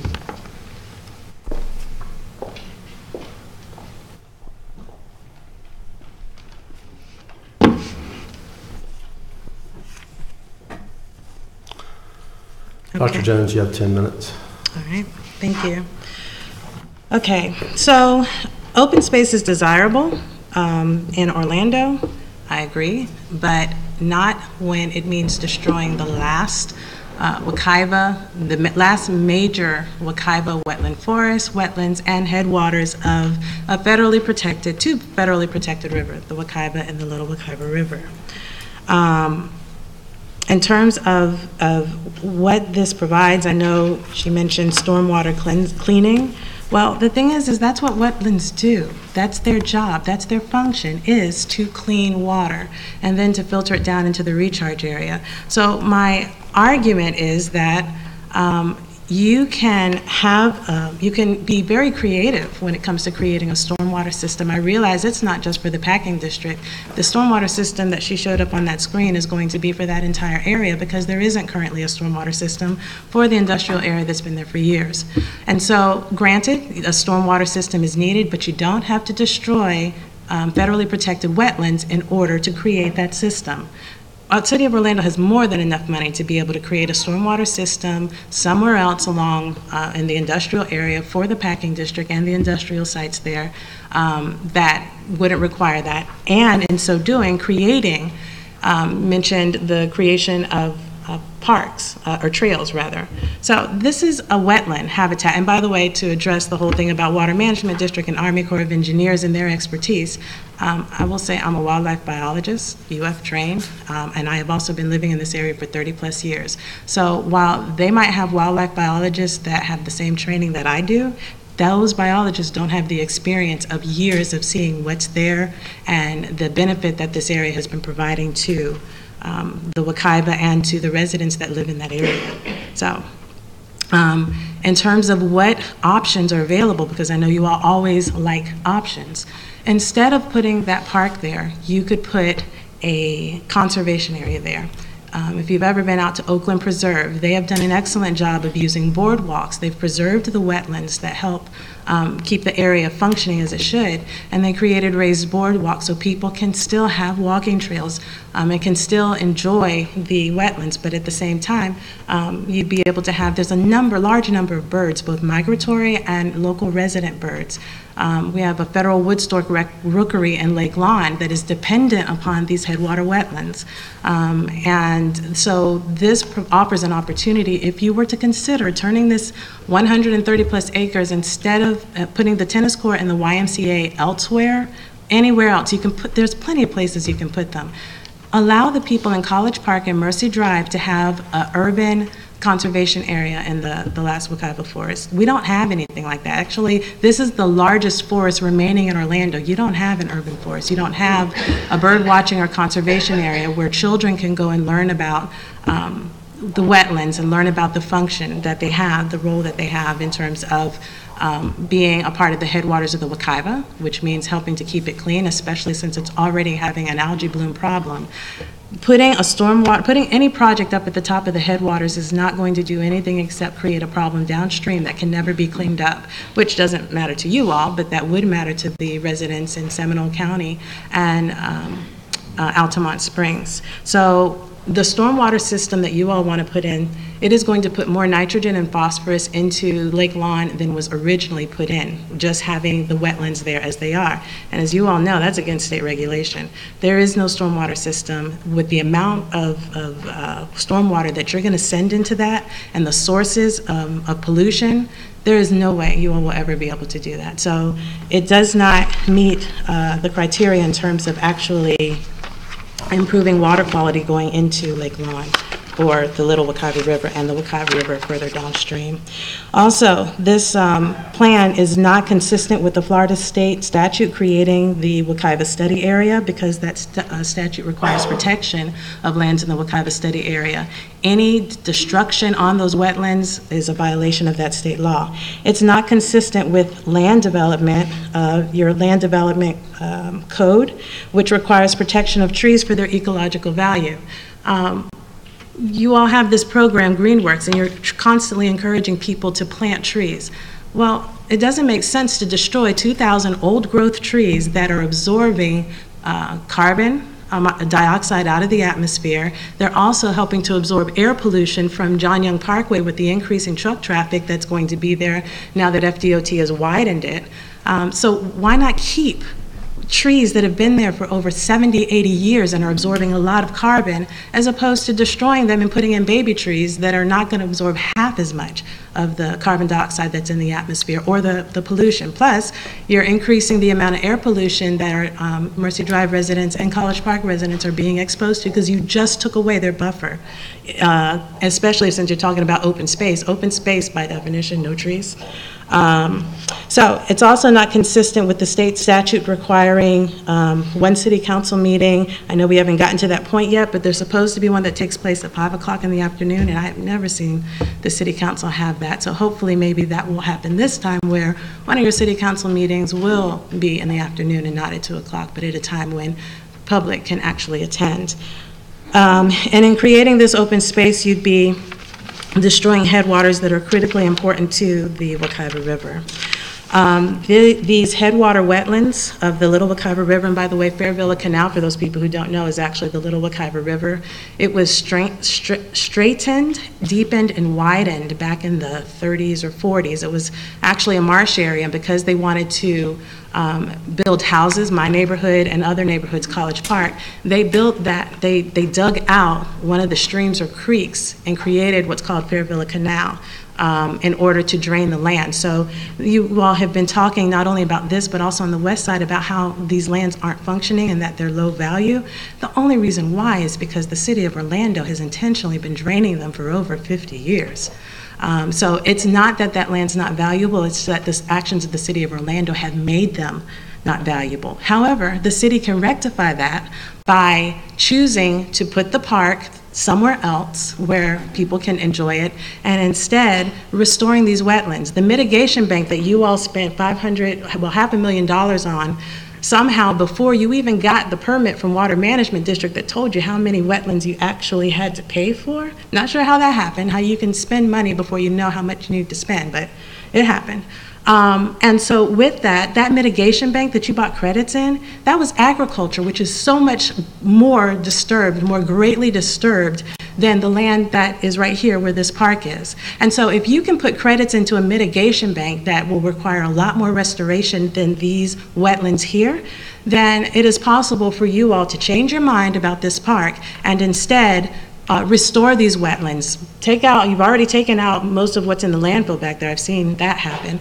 But you can restore these wetlands a lot easier than that mitigation bank over in Lake County, and provide the people of Orlando, the taxpayers of Orlando, with a conservation park, help the people downstream not to have to worry about bad water quality, blue-green algae, brown algae, and everything else that's starting to develop downstream in the Little Wekiva River and the Wekiva River, ensuring that people who are fishing out of Lake Lawn in the Mercy Drive area have healthy fish fish to feed their families rather than fish that are suffering from the nutrient pollution that will occur if these wetlands are lost.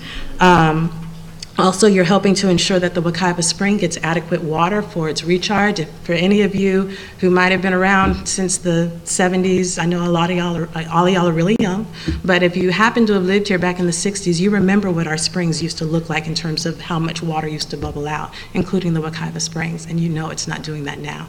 If you are to put concrete over these headwater wetlands, that is just going to reduce the amount of flow getting to the Wekiva Springs even more. So we're talking about not paving any of this over, instead creating a bird sanctuary, observation area where people can go on upraised wetlands. It's restored to its vital function, and people are at that point proud to be able to say that, yes, Orlando is practicing sustainability and green practices rather than destroying 2,000 trees that then they turn around and tell people we need to plant more.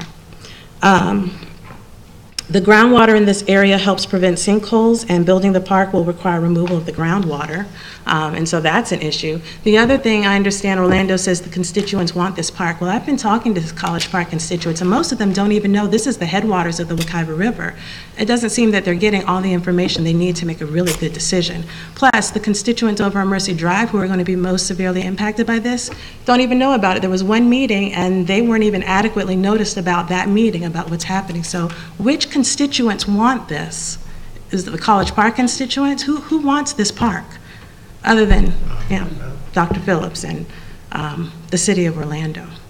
So I ask that you please change all of this, and in terms of the sub-area policy, please don't vote for it. Don't take the opportunity to do the right thing. Okay, thank you.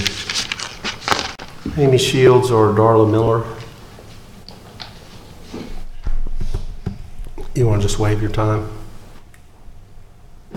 They're here in case you for questions? If, all right, then we'll move to question. Actually, we need a motion from Mr. Stewart. I'd like to have some discussion, but I'd like to go ahead and make a motion to adopt the, would be the recommendation of the staff, is that what? Recommendation of the MPE and yeah. deny the appeal. And deny the appeal. Motion is second. Okay, discussion among commissioners. I've got a couple of questions. Mayor, I'm sorry, if I could just interrupt, but we also need to move to adopt the NPP findings in conjunction with the motion to deny the appeal. I think that's what his motion was. It was to accept the recommendation of the MPP and as well as deny the appeal. Deny the appeal, okay. So, Elizabeth, let me ask you a couple of questions. I've been trying to figure out some statements that Dr. Jones has made, and I just cannot find that the information is substantiated. Okay, so the primary protection area doesn't really come down much farther south than north of Lee Road. Is that correct? But the study area is a larger area, but the study area, I mean, we've been told now for many months that this is the headwaters of the Wekiva River, Little Wekiva River, but the Wekiva study area and the Wekiva itself, their own paperwork doesn't say that. So I'm trying to figure out, while it's in the study area, there's no evidence from Wekiva that actually is the headwaters of the Wekiva River, with the exception of being a stormwater basin. I mean, from what I understand, there is some evidence of the linkage, and that's why it's part of the study area. And the idea is to review the potential impacts. And part of the reason we put together these open space policies is to provide for enough pervious surface that groundwater can be recharged, because a lot of it may be not above ground, but underground connections, so that there's enough green space to allow for that underground recharge area. Yeah. And I agree. I'm just trying to understand. But there's nothing saying that you can't develop within the Wekiva study area. I mean, otherwise, you know, the whole city of Winter Garden would not meet the Wekiva standards. Right. So the point is to preserve some open space, not 100% open space. So this preserves more than what we have said Right. as part of our criteria, just Exactly, based upon yes. the mathematics of it. Right. And to that point, there will be a large preserved wetland on the south side of the park that will have trails and some of those observation areas and the types of amenities that I think people are looking for to have access to those open space. And there will be trees as well in the wetlands. And we'll also address the former construction dumping site as well. Right, so that will be safely taken care of and put back to a productive use with the park. And that way, we won't have to worry about people who don't belong there getting involved in something or digging something up that they shouldn't. And then the removal of the invasive plants is a concern. Right, so that'll be part of the wetland kind of cleanup process, is providing some additional upland buffers around the wetlands and providing some swales so that the water can flow more easily between the wetland areas and the upland areas. That's, in fact, making the 40 acres just much more effective. Right, so if the city were to do nothing and leave the site alone, I think it would continue to deteriorate over time. So treating the water in the pond, the stormwater pond effectively, Right. So actually is a counter argument to the fact that there will be actually more nitrogen and phosphorus going into Lake Long. Right, the evidence from our consultants shows a reduction in phosphorus and Which is what we've tried to do on every occasion, is try to find water that will percolate in such a way Right. that we won't have that going into the... I would say it's very rare to find an existing developer willing to come forward and do this massive stormwater project on a site that otherwise wouldn't require it. It's a pretty important change to the existing conditions that might take 20 or 30 years if we waited for each site to redevelop independently. I would agree. All right. Thank you very much. Further discussion? I just wanted to add. Commissioner Hill. Sorry about that. Thank you, Mayor. About the, I don't think the YMCA project is actually on this space that will interfere with the wetlands. Is that correct? So it's on what's called the retained parcel, and if we could have the PowerPoint up real quick. So you see in red this kind of teardrop-shaped parcel here. That's called the retained parcel, and Dr. Phillips still owns that, and they will do some housing as well as the YMCA site right there. And we're going to, not we as the city, but there's a proposed urban trail that will link the Mercy Drive community to these green spaces, and the, I think also a proposed community garden with agriculture and things that are beneficial to those that are environmentalists. Is that correct? And that's correct, and all those specifics will be part of another master plan that will show the specific location of all of the facilities and amenities once there are some more public community meetings to kind of figure out how big of a community garden do we want, and where on the site does it make sense to put it, and should there be a dog park, should there be other types of play areas for kids, and all those details are still being worked out. And as we move forward with these proposed projects, it will continue to be community input. Exactly, that's correct. Commissioner Ames. Thank you, Mayor. Dr. Jones had mentioned about trees being destroyed, and I guess mature trees that are dealing with the pollution from vehicles, trucks, and that kind of thing from off of John Young. What particular area is she speaking of, and will this actually take place, that many of the mature trees will be destroyed? So the portions of the site that are being developed will have to be cleared. So the stormwater pond area, but then that will be replanted. But the bulk of it, this big wetland right here on the southern portion of the site, that's existing today.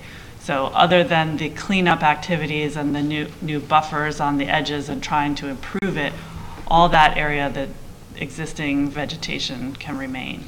So you remember the one tree that you showed that had the water levels that were pretty low now, or land level that Right, was the low? soil subsided. Mhm. Yeah, so is that in that particular area that you're describing now? It is, As yes. far as the trees being removed?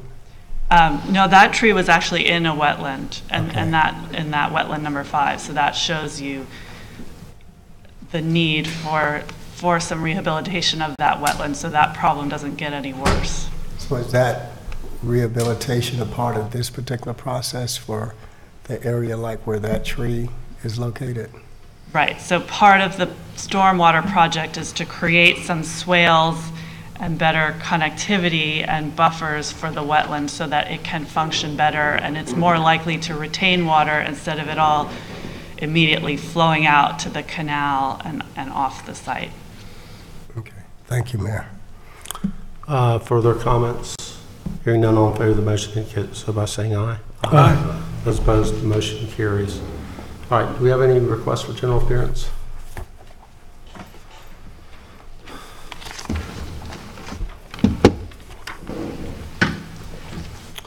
Okay, this is Dr. Jones for general appearance.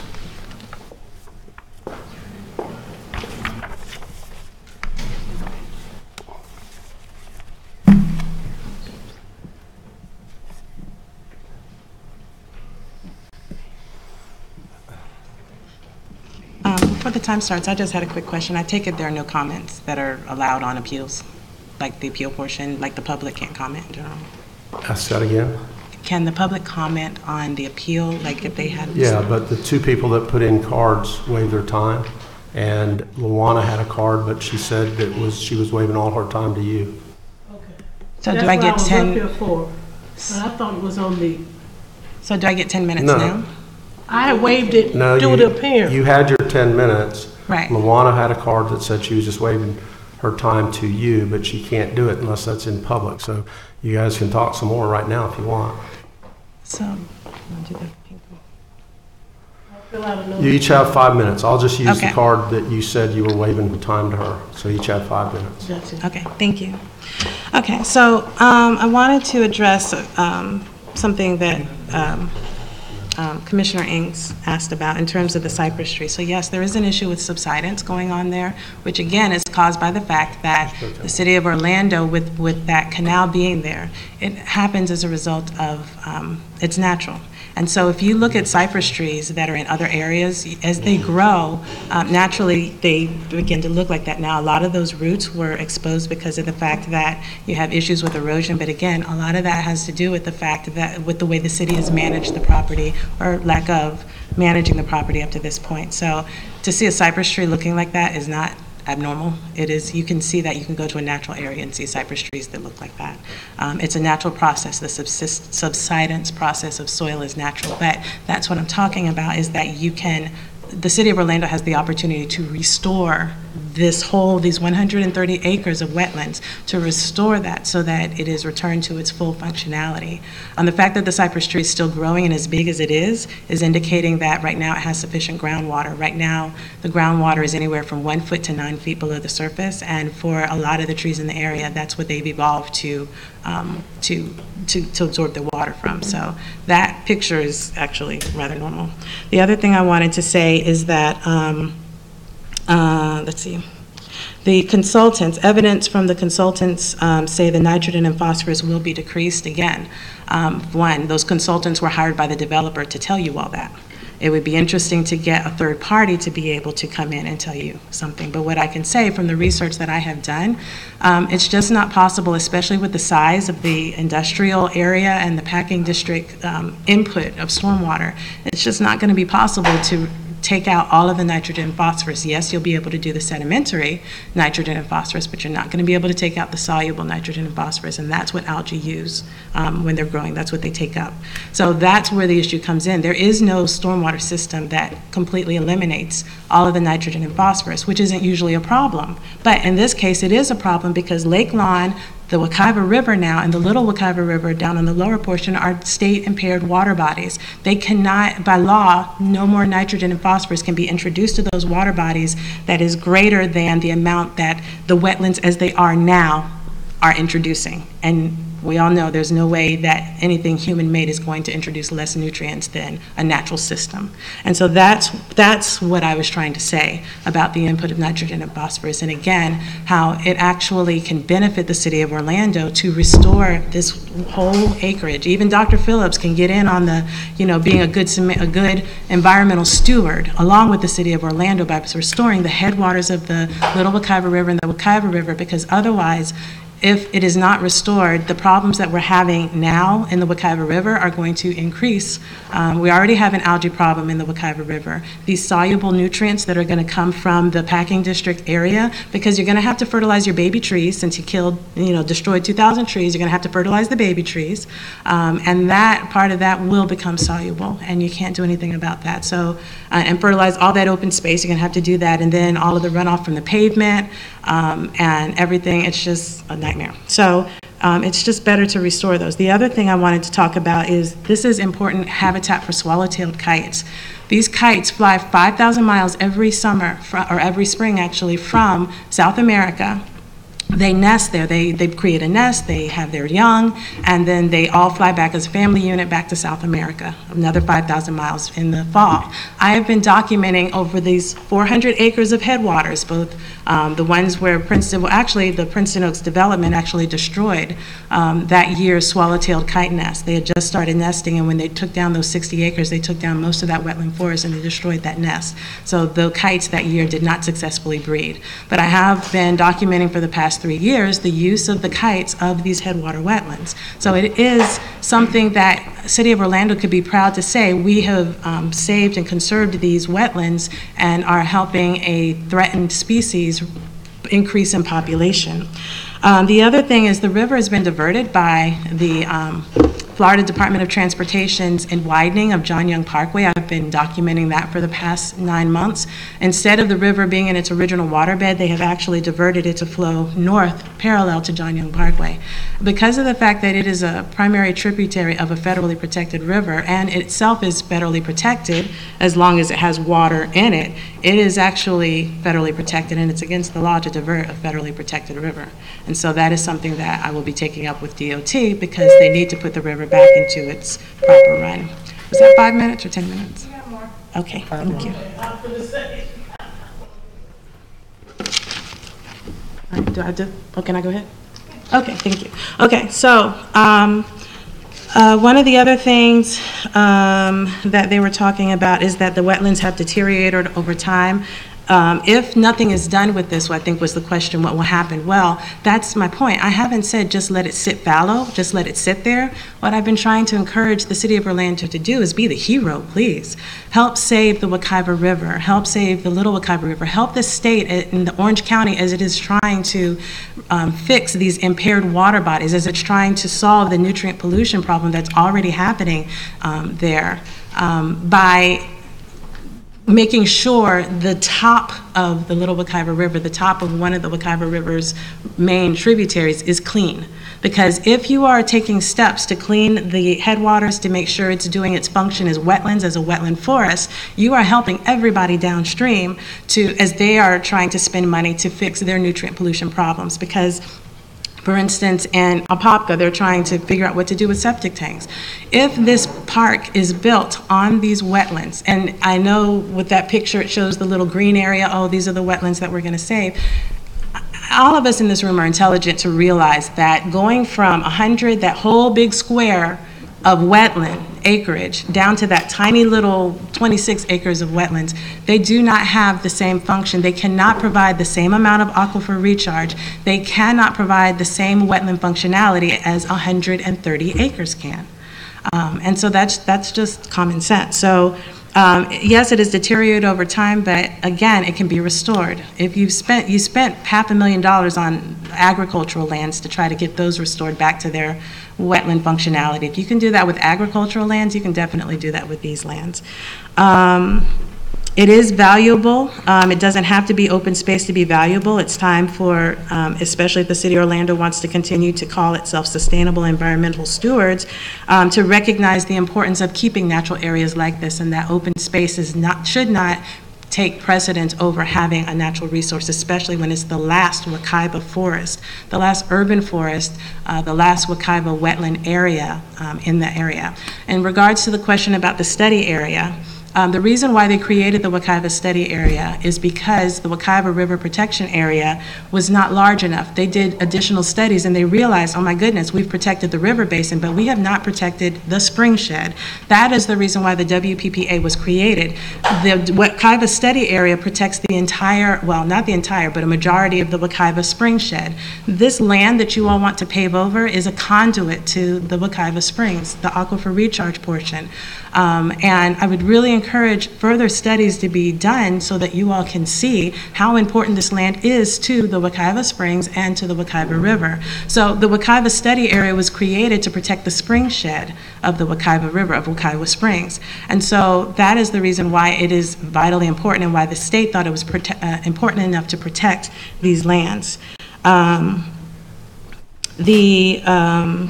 talked about the diversion of the upper river.